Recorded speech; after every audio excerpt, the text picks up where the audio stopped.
ఐఐటిలో చదువుకుని ఒక టెక్ స్టార్ట్అప్ స్టార్ట్ చేసి దాని నుంచి మళ్ళీ real estate We did a one more startup, Smart On అని చెప్పి. దాంట్లో even Tendulkar also was of the brand ambassador and Sachin Tendulkar investors. Invested in the smart market లో డబ్బులు నడవట్లేదు అనేది బాగా వినిపిస్తూ ఉంది. 2014 నుంచి 2023 వరకు బుల్ రన్ ఉంది. ఈ రోజు రూపాయి పెడితే నెక్స్ట్ ఇయర్ కి 2-3 రూపాయలు అయిపోయింది అనమాట. నార్మల్ రియల్ ఎస్టేట్ లాగా తెల్ల ప్యాంట్ తెల్ల షర్ట్ స్కార్పియో కార్ అలా కాకుండా అదొక డిఫరెంట్ కైండ్ ఆఫ్ జర్నీకి ఉంది. ప్లాట్ నెంబర్ 7 గోల్డెన్ మైల్ లో కొన్నప్పుడు కొనడానికి పోతే అది ఇరాన్ అని ఆయన ముంబై రమ్మన్నారు. వెళ్ళాను, వెళ్తే కొనగలుగుతావా నువ్వు చేస్తావా అంటే I just took a 5 crore cheque and return.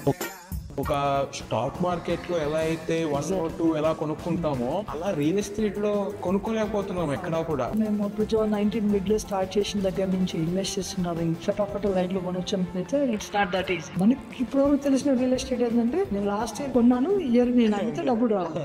మీ చేతిలో ₹1 అప్రిషియేషన్ కోసం ఇన్వెస్ట్ చేద్దాం అంటున్నారు. ఎక్కడ ఇన్వెస్ట్ చేస్తే బెటర్? ఇన్వెస్ట్ చేయకుండా ఉండమైనా చెప్పచ్చు. ఇన్వెస్ట్ చేయకుండా ఉండడం అనేది ఇట్స్ వెరీ ఫులిష్ థాట్ అన్నమాట. సీక్రెట్ ఏం లేదు బిజినెస్ లో. ఏ బిజినెస్ లో కూడా సీక్రెట్ సాస్ ఏం లేదు. రైతు దగ్గరికి వెళ్తే రైతు చెప్తుంటాడు, సార్ నువ్వు దీంట్లో 5 లక్షలు కడతావు సార్, నువ్వు 5,000 అమ్ముతున్నావు సార్. ట్రంప్ టవర్స్, మీరే ఇప్పుడు ట్రంప్ టవర్స్ హైదరాబాద్ కి కట్టేది. Actually we're planning to bring launch the project. So finally మన రియల్ ఎస్టేట్ పాడ్కాస్ట్ లో ఫస్ట్ ఎపిసోడ్ స్టార్ట్ అయిపోయింది. ఈ రోజు వచ్చిన గెస్ట్ ఐఐటి నుంచి పాస్ అవుట్ అయ్యి ఒక టెక్ స్టార్ట్అప్ ని ఇంటెల్ కి అమ్మి తర్వాత ఇంకొక స్టార్ట్అప్ లో సచిన్ టెండూల్కర్ చేత ఇన్వెస్ట్ చేసి సచిన్ నే పార్ట్నర్ చేసుకున్నారు. అలాంటి పర్సన్ ఇప్పుడు రియల్ ఎస్టేట్ లో more than 15 projects Hyderabad, Noida, navy ముంబైలో స్టార్ట్ చేశారు. ఈ పాడ్కాస్ట్ లో future of real tech, land owner shares వల్ల అడ్వాంటేజెస్ ఏంటి, డిసడ్వాంటేజెస్ ఏంటి, ఒక రియల్ ఎస్టేట్ బిజినెస్ ఎలా స్టార్ట్ చేయాలి, అండ్ హైదరాబాద్ లో వచ్చే ట్రంప్ టవర్స్ ఇంకా చాలా మాట్లాడుకున్నాం. పాడ్కాస్ట్ స్టార్ట్ చేసే ముందు ఒక్క సబ్స్క్రైబ్ బటన్ నొక్కండి. ఎందుకంటే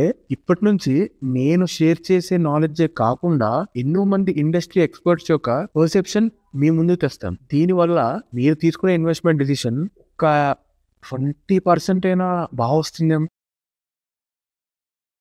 సో హాయ్ అండి. సో బేసిక్ గా ఫస్ట్ థింగ్ ఏంటంటే మీరు ఇంకా డేరింగ్ గా ఉన్నారు. ఇది నా ఫస్ట్ పాడ్కాస్ట్ మిమ్మల్ని పిలవడానికి రీజన్ కూడా ఏంటంటే లైక్ మీ జర్నీ ఒక నార్మల్ రియల్ ఎస్టేట్ లాగా తెల్ల ప్యాంట్ తెల్ల షర్ట్ స్కార్పియో కారు అలా కాకుండా ఎక్కువ రియల్ ఎస్టేట్ ఒక డిఫరెంట్ కైండ్ ఆఫ్ జర్నీకి ఉంది. సో ఎలాగైనా ఫస్ట్ పాడ్కాస్ట్ మీతో చేయాలి అని చెప్పి అనుకున్నాము.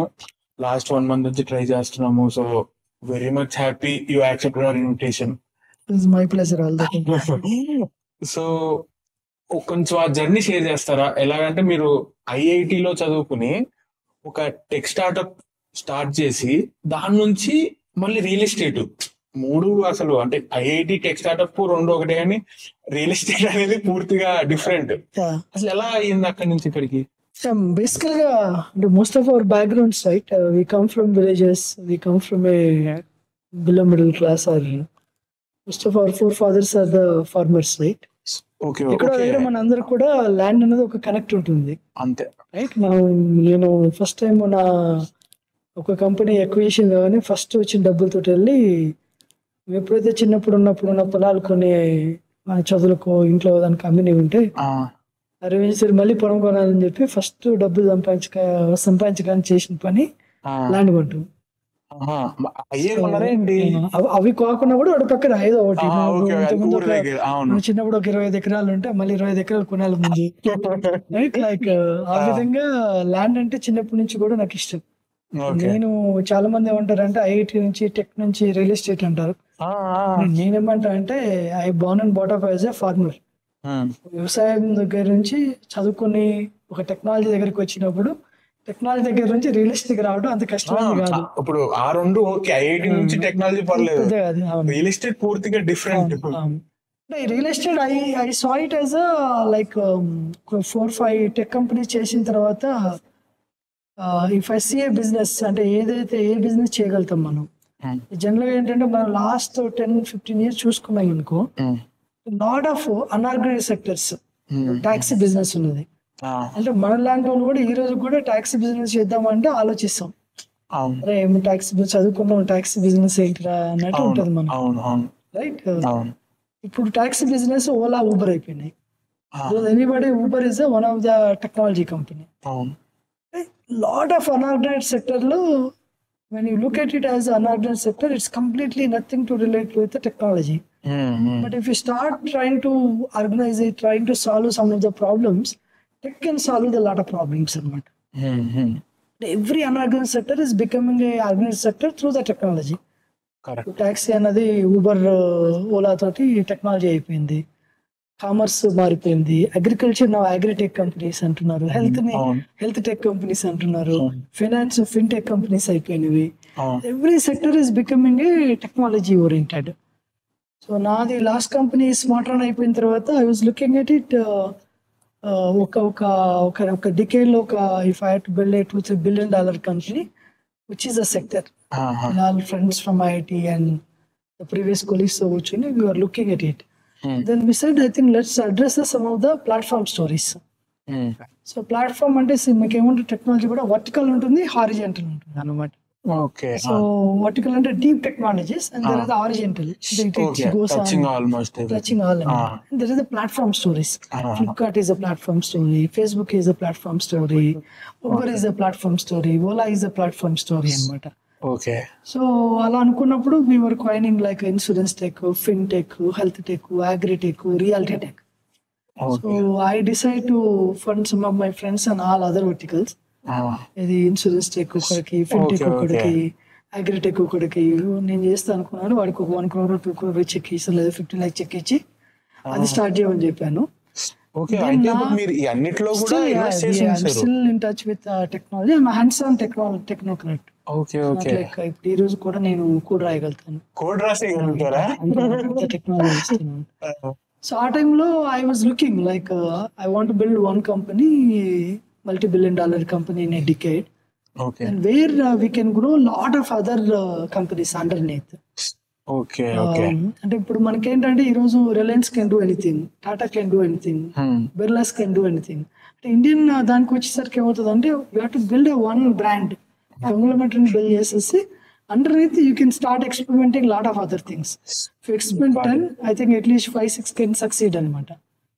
So appudu which is the sector I can build a multi-billion-dollar company in a 5 to 10 years అనుకున్నప్పుడు I felt reality is the one area. A lot of it is unorganized, and if people like can come and started working on it, raise the right capital, build a like focus on a right product and build a right quality and quality product and like target audience and build a product for them actually. Got it. So ala alochiste I felt like I think in a decade if I had to build a multi-billion-dollar company, reality better అనిపించింది అన్నమాట.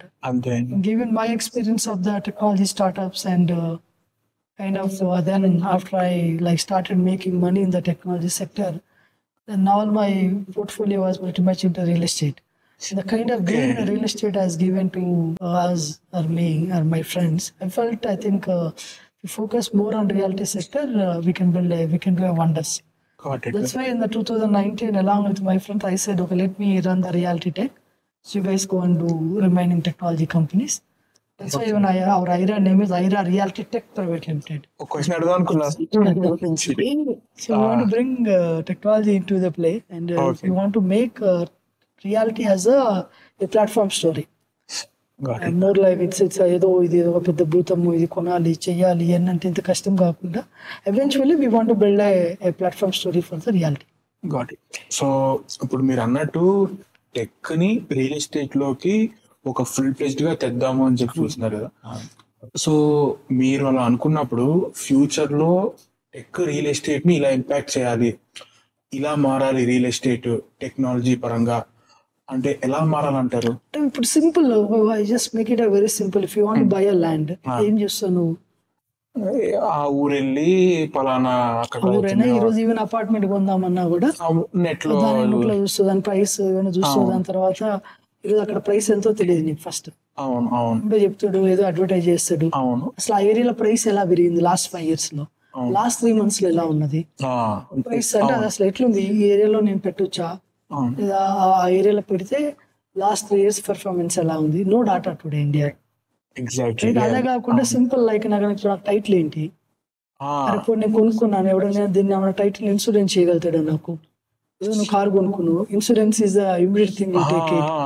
Right, ఒక land కొనుక్కున్నాను, ఇప్పుడు ఏముంది మళ్ళీ తీసుకెళ్ళి ఒక legal వాడికి ఇవ్వాలి, ఆ లీగల్ వాడు ఏదో ఒక క్వశ్చన్ అడుగుతారు లీగల్, మళ్ళీ దాన్ని బ్యాక్ అండ్ ఫోర్త్ వెళ్ళిపోతా ఉంటుంటది.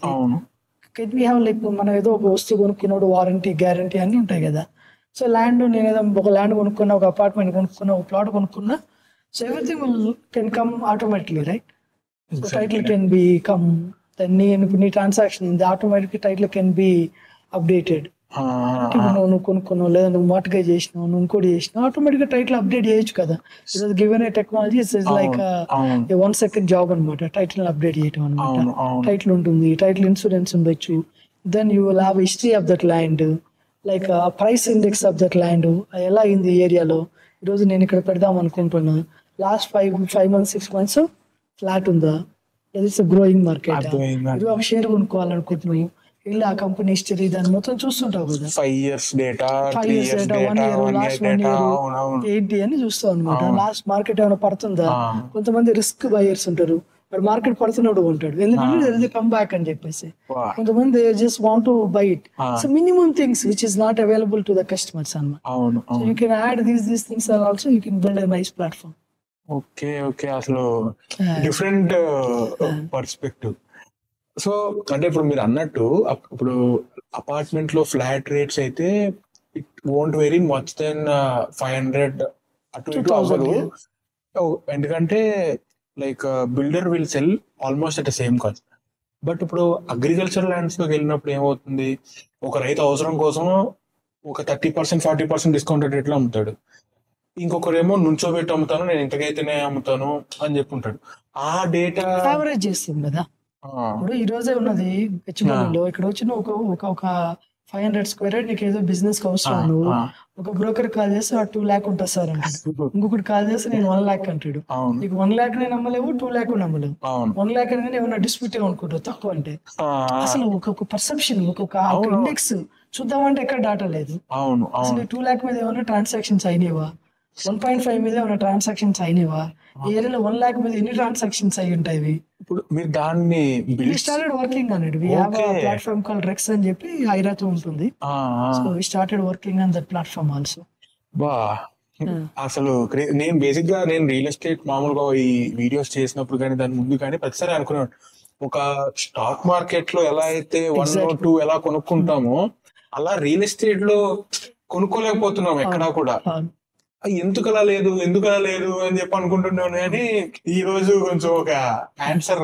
ఐ థింక్ నెక్స్ట్ 1-2 years లో will have that platform ready, and అది మేము చేసినప్పుడు అందరికి కూడా ఇద్దాం అనుకుంటున్నాం. అదే so the platform name is called rex, REX.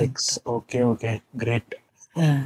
So ఇప్పుడు ఈ టెక్నాలజీలో ఇంత ఇంపాక్ట్ క్రియేట్ చేయబోతున్నారు కదా, ఇదే టెక్నాలజీలో చూసుకుంటే AI, ఇప్పుడు AI రావడంతో చాలా మంది ఏమంటారంటే కమర్షియల్ స్పేసెస్ ఖాళీగా ఉండిపోతాయి, ఫ్యూచర్ లో AI వల్ల ఉద్యోగాలన్నీ వెళ్ళిపోతాయి, కమర్షియల్ అంతా ఖాళీగా ఉండిపోతుంది అని అంటారు కదా. దానివల్ల నిజంగానే కమర్షియల్ ఖాళీగా ఉంటుందా, ఇంపాక్ట్ అసలు ఏముంటుంది అంటారు?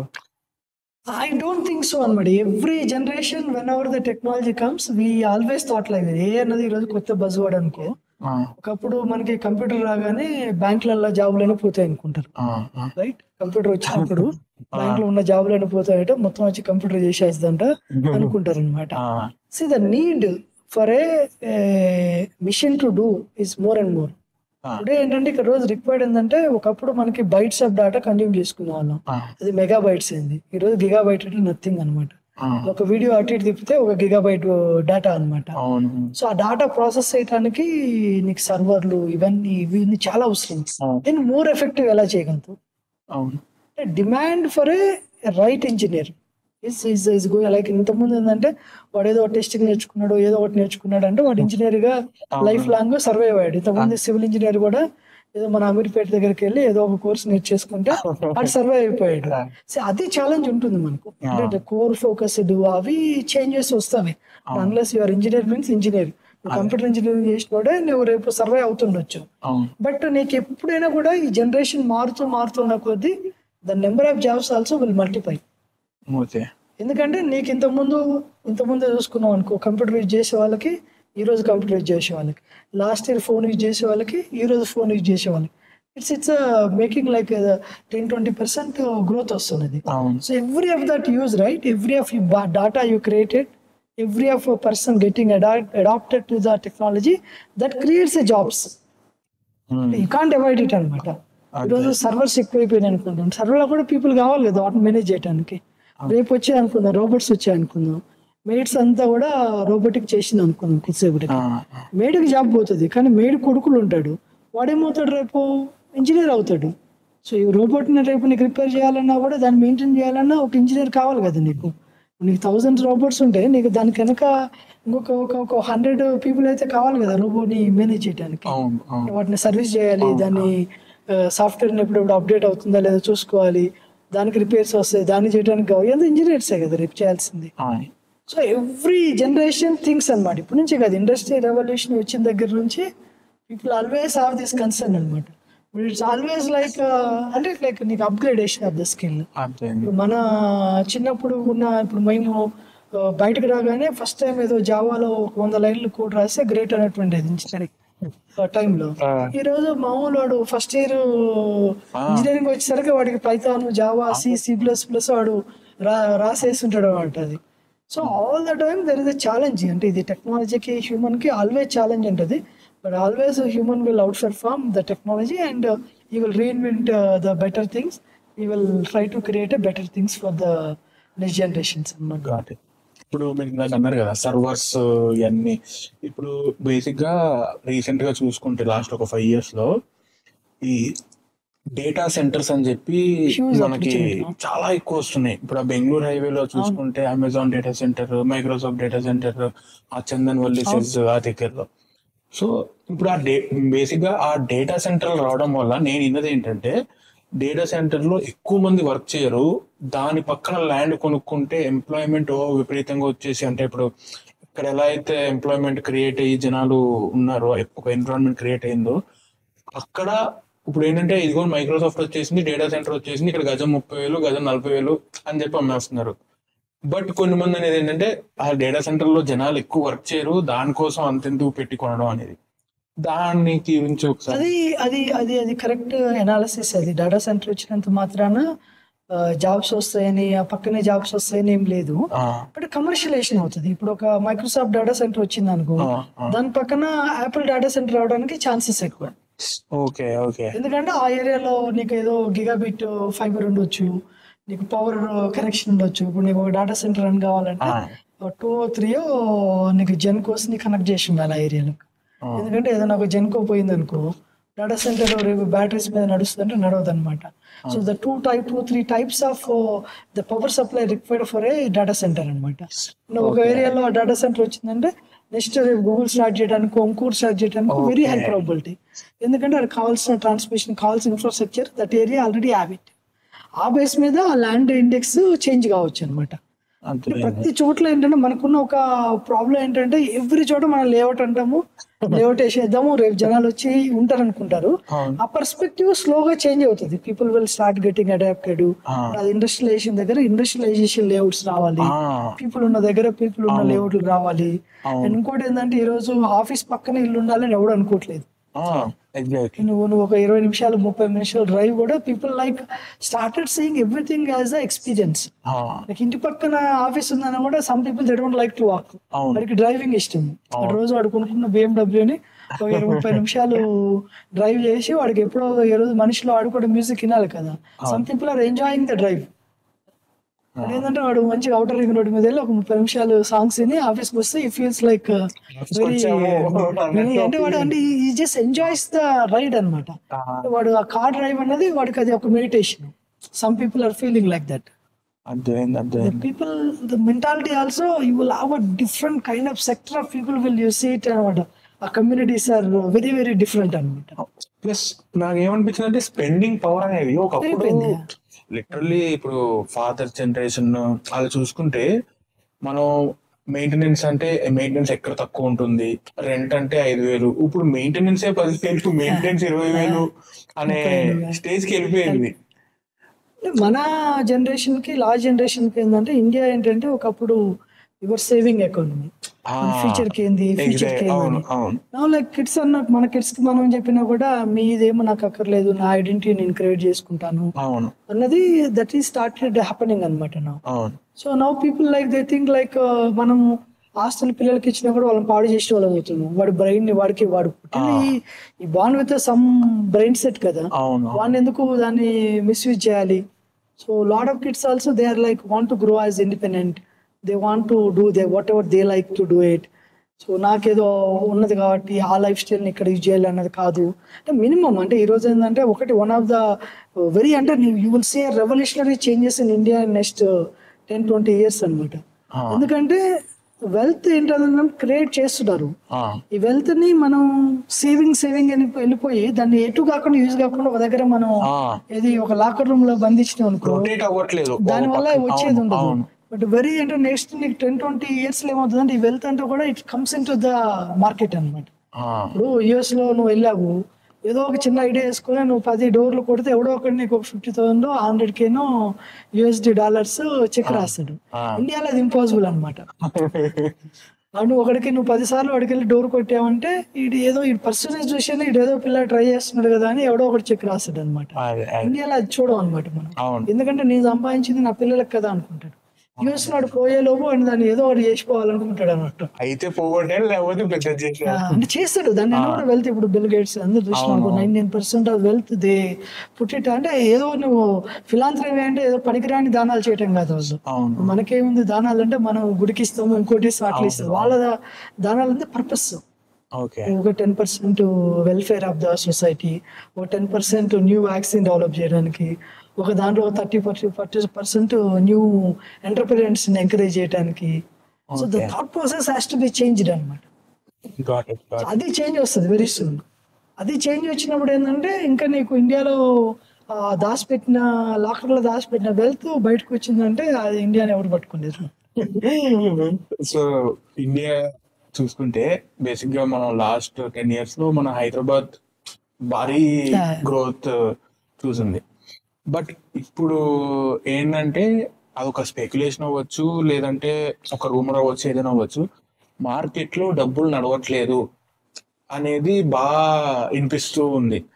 మార్కెట్ లో డబ్బులు నిజంగా నడవట్లేదా, లేకపోతే అసలు అదొక మిత్తా, లేకపోతే నిజమైన మార్కెట్ లో డబ్బులు నడవట్లేదు, అసలు ఎలాంటి ట్రాన్సాక్షన్స్ అవ్వట్లేదు? అంటే ఇప్పుడైనా కూడా రియల్ ఎస్టేట్ ఎలా ఉంటుంది అంటే ఇట్స్ లైక్ యూఆర్ డ్రైవింగ్ అనే వీల్. ఒక్కొక్క చక్రంలో తిరుగుతా ఉన్నాం అనుకో, ఆ చక్రం స్లో అయింది అనుకో, మళ్ళీ ఫాస్ట్ కావాలంటే టైం పడుతుంది. తిరగాలి కదా అది మొత్తం, నా డబ్బులు నీ డబ్బులు ఇట్లా తిరుగుతూ ఉండాలి. అంటే ఈ రోజు అయితే ఒక విధంగా ఏంటంటే మార్కెట్ లో అయితే మనీ కొంచెం టైట్ అన్నది వాస్తవమే. ఇంకోటి ఏంటంటే మనం 2014 నుంచి 2023 వరకు బుల్ రన్ ఉంది. ఒక 9 to 10 years ఆకుండా మార్కెట్ గ్రో అయిపోయింది. ఈ రోజు రూపాయి పెడితే నెక్స్ట్ ఇయర్ కి 2-3 రూపాయలు అయిపోయింది అనమాట. సో అలాంటి గ్రోత్లు రియల్ ఎస్టేట్ లో కాదు, ఏ బిజినెస్ లో అయినా కూడా ఎక్స్పెక్ట్ చేయలేము అనమాట. సో నీకు ఏంటంటే ఒకప్పుడు ఇప్పుడు ముంబై చూసావు అనుకో, గ్రోత్ ఏంటంటే 6-7% అని చెప్తున్నాడు ఇయర్ నుంచి next year. Actual lot of time ఏంటంటే స్టాగ్నేట్ అవుతుంది. అక్కడ బిజినెస్ లో మెచ్యూర్ అయినప్పుడు ఏంటంటే వాడు ఏమంటాడు, గ్రోత్ మార్కెట్ అంటాడు, ఈల్డ్ మార్కెట్ అంటాడు, గ్రోత్ ప్లస్ మార్కెట్ అంటాడు, గ్రోత్ ప్లస్ ఈల్డ్ అంటారు. ఇవన్నీ పీపుల్ హ్యావ్ టు అండర్స్టాండ్. మనకి ఇప్పటివరకు తెలిసిన రియల్ ఎస్టేట్ ఏంటంటే నేను లాస్ట్ ఇయర్ కొన్నాను, ఇయర్ నేను అడిగితే డబ్బులు రావాలి. We're in that mindset of real estate అన్నమాట. సో ఆ new way of thinking of real estate investment will come now. ఇలాంటి మార్కెట్లలో పీపుల్ అంతా నేర్చుకుంటారు. నాకు ఈల్డ్ ప్రోడక్ట్ కావాలి, నాకు గ్రోత్ ప్లస్ ప్రోడక్ట్ కావాలి, నాకు గ్రోత్ ప్రోడక్ట్ కావాలి. గ్రోత్ అంటే అప్రిషియేషన్ అంటే నీకు మంత్లీ ఎంత వస్తుంది, నాకు ఇప్పుడు నేను కొన్నాను పెట్టాను, బట్ అది మంత్లీ ఏమైనా జనరేట్ చేయగలుగుతుందా. ఇంకోటి గ్రోత్ కూడా ఏంటంటే ఆ 24x 24% 36x అవి ఎప్పుడో ఒకసారి ఒక 3-4 decade లో 1-2 times అవుతుంటాయి అనమాట. Now we have to settle for 14-15% growth కి సెటిల్ కావాలన్నమాట. మనం బేసిక్ గా మన వాళ్ళంతా ఒకసారి అంటే ఆ రిస్క్ చూసేసాక ప్రతి ఒక్కరు ఆ 14-15% కి అడాప్ట్ అవుతున్నారా? అవుతారు. ఎందుకంటే ఒకప్పుడు ఏమవుతుందంటే మన సౌత్ లో ఏమవుతుందంటే lending is a one big thing అనమాట. మనకు ఇక్కడ ఏంటంటే మనము private lending is very high. ఇంతకుముందు ఈ బ్యాంకర్స్ వీళ్ళందరూ ఎవరు ఉండేవాళ్ళు కాదు, NBFCs వీళ్ళంతా వెరీ న్యూ నామ్ ఫర్ హైదరాబాద్. అవును. But last 2-3 times, every developer now has a debt exposure of anywhere from 50 crore to 500 crore, 1000 crore from the NBFCs. Recent NBFCs కూడా నీకు 12-13% కి నీకు లోన్ వచ్చేస్తుంది అనమాట. నీకు ఇంతకుముందు ఏముండేదంటే నీకు ప్రైవేట్ లెండర్కి వెళ్తే it start with 24%, it goes all the way to 36-48% వెళ్తారు. సో ఇప్పుడు ఆ డిమాండ్ స్లోగా తగ్గిపోతుంది అనమాట. So even that money has also coming to the ఈ రియల్ ఎస్టేట్ ప్లాట్ఫామ్ లోకి రావటం స్టార్ట్ అవుతుంది అనమాట. నీకేంటి ఇక్కడ నీకు ఏదో డీసెంట్ ఒక ట్రాక్ రికార్డ్ బిల్డ్ చేసుకున్నాం అనుకున్నాను. ఈరోజు ఏదో ఒక NBFC దగ్గర పోయినా కూడా ఎనీవేర్ ఫ్రమ్ 11 to 14-15% నీకు లోన్ వస్తుంది. అండ్ ఒక 45 days లో వచ్చేస్తుంది నీకు. Then you will have a systematic follow up. నీకు వాడు ఒక స్కెడ్యూల్ ఇస్తాడు, ఈ లోపు ఇది కట్టాలి, ఈ లోపు ఇన్ని సేల్స్ చేయాలి, ఇవన్నీ చెప్తుంటాడు. So you have a goals to achieve it అన్నమాట ఎవ్రీ మంత్. నీకు తెలియకుండా నువ్వు ఒక సిస్టమ్ లో ఫాలో అవుతుంటావు. That is healthy for the everybody అనమాట. పరిగెడతాం.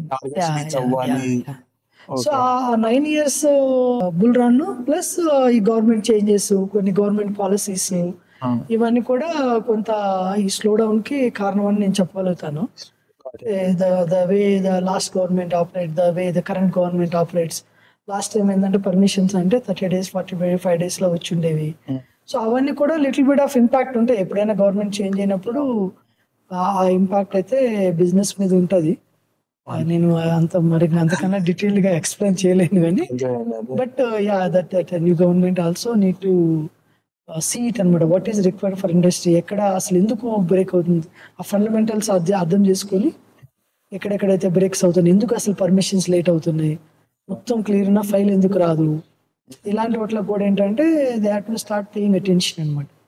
దెన్ ఒక్కసారి ఆ సైకిల్ తిరగటం స్టార్ట్ అయితే మళ్ళీ నార్మల్కి వస్తుంది. బట్ మనం ఎప్పుడైనా కూడా last time like 2x 3x 4x గ్రోత్లు అయితే మనం ఎక్స్పెక్ట్ చేయొద్దు. But decent every year on year anywhere from 12 to 18% is a good growth అనమాట.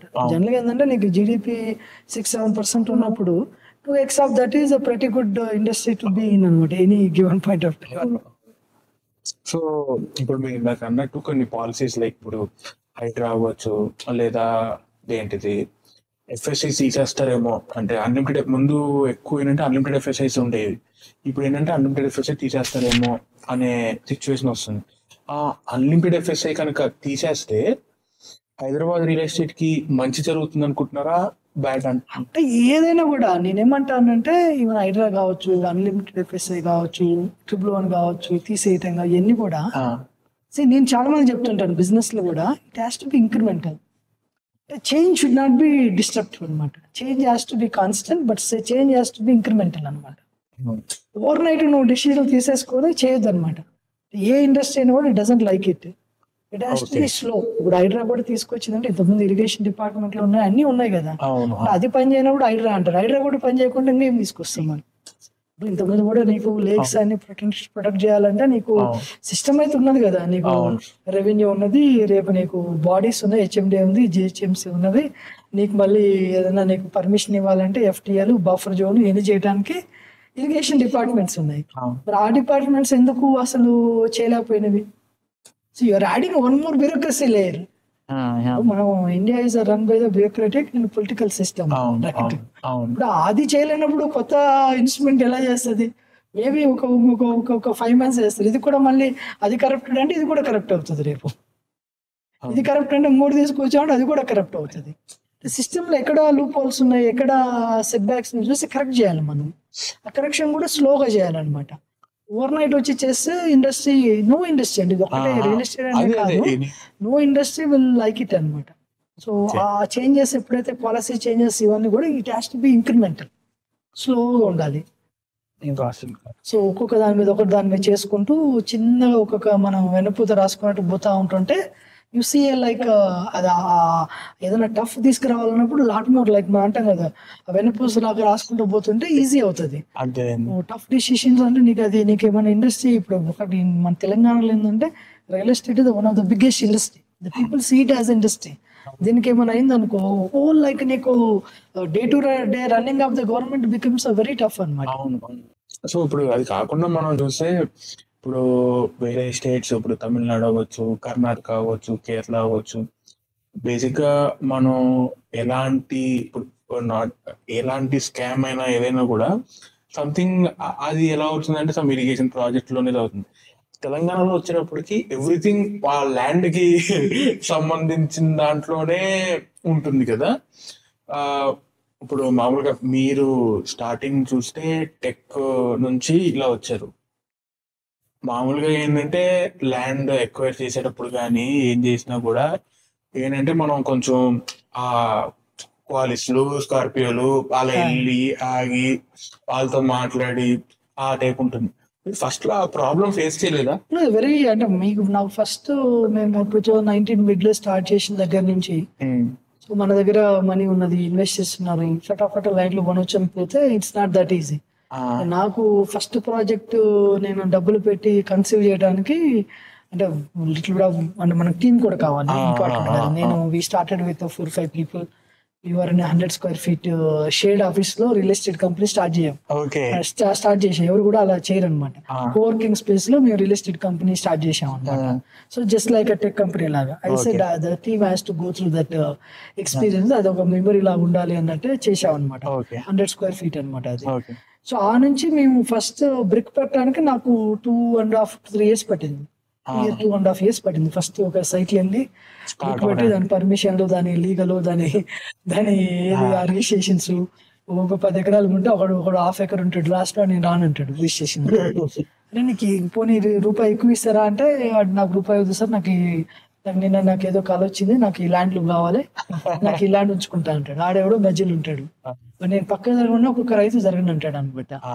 వన్ గుడ్ థింగ్ అయితే తెలంగాణ ఏంటంటే ఈ తెలంగాణలో పీపుల్ కూడా ఫార్మర్స్ అందరూ వెరీ లైక్ న్యాచురల్ పీపుల్ అనమాట. మనం వెళ్ళి కూర్చొని బాగా ఎక్స్ప్లెయిన్ చేయగానే దే అండర్స్టాండ్. ఇటు కాకుండా ఇటు మూవ్ అంటే మూవ్ అవుతారు అనమాట. చాలా వరకు గుడ్ పీపుల్ ఇక్కడ తెలంగాణలో. నేను తెలంగాణ నుంచి వచ్చాను. బట్ ఇట్స్ పీపుల్ అర్థం చేసుకుంటారు. నాకు కొద్దిగా బాధ ఉందా ఇటు జరుగురా అంటే జరుగుతుంది అనమాట. లాట్ ఆఫ్ ప్లేస్లలో అది ఆపర్చునిటీ కూడా ఉండదు నీకు.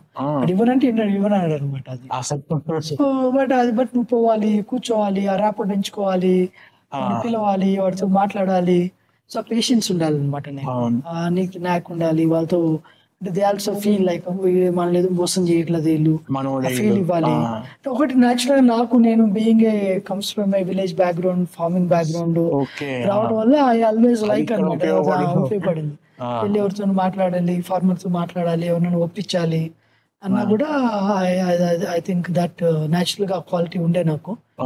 అంత పెద్ద కష్టం అనిపించలే. బట్ లేటర్ ఈ ప్రాసెస్ అన్ని మనం రిజిస్ట్రేషన్స్ ఇవన్నీ ఉంటాయి కదా, టైం తీసుకున్నాం. ఎందుకంటే టీమ్ వాళ్ళు లేకుండా మనకు స్టార్టెడ్ ఎవ్రీథింగ్ ఫ్రమ్ స్క్రాచ్ అనమాట. ఇంకా ల్యాండ్ ఎక్విజిషన్ అంటే మీరే మాట్లాడి I SIT with directly farmers and explain them. So ఇప్పుడు మీరు నాకు తెలిసి ఫస్ట్ స్టార్ట్ చేయడం కొల్లూరులో స్టార్ట్ చేసినట్టున్నారు కదా. కొల్లూరు అంటే నాకు లిటరల్లీ మీది ఎందుకు అంత బాగా ఇష్టం అంటే నా ఫేవరెట్ లొకేషన్స్ కొల్లూరు, శంషాబాద్ రెండిట్లోని. నేను కొల్లూరు ఇప్పుడే కాదు, యాక్చువల్గా కొల్లూరులో నేను 2011 అనుకుంటా నేను యూఎస్ నుంచి వచ్చింది ఒకసారి. ఏదో మ్యారేజ్ ఉంటే వచ్చిండే అనమాట.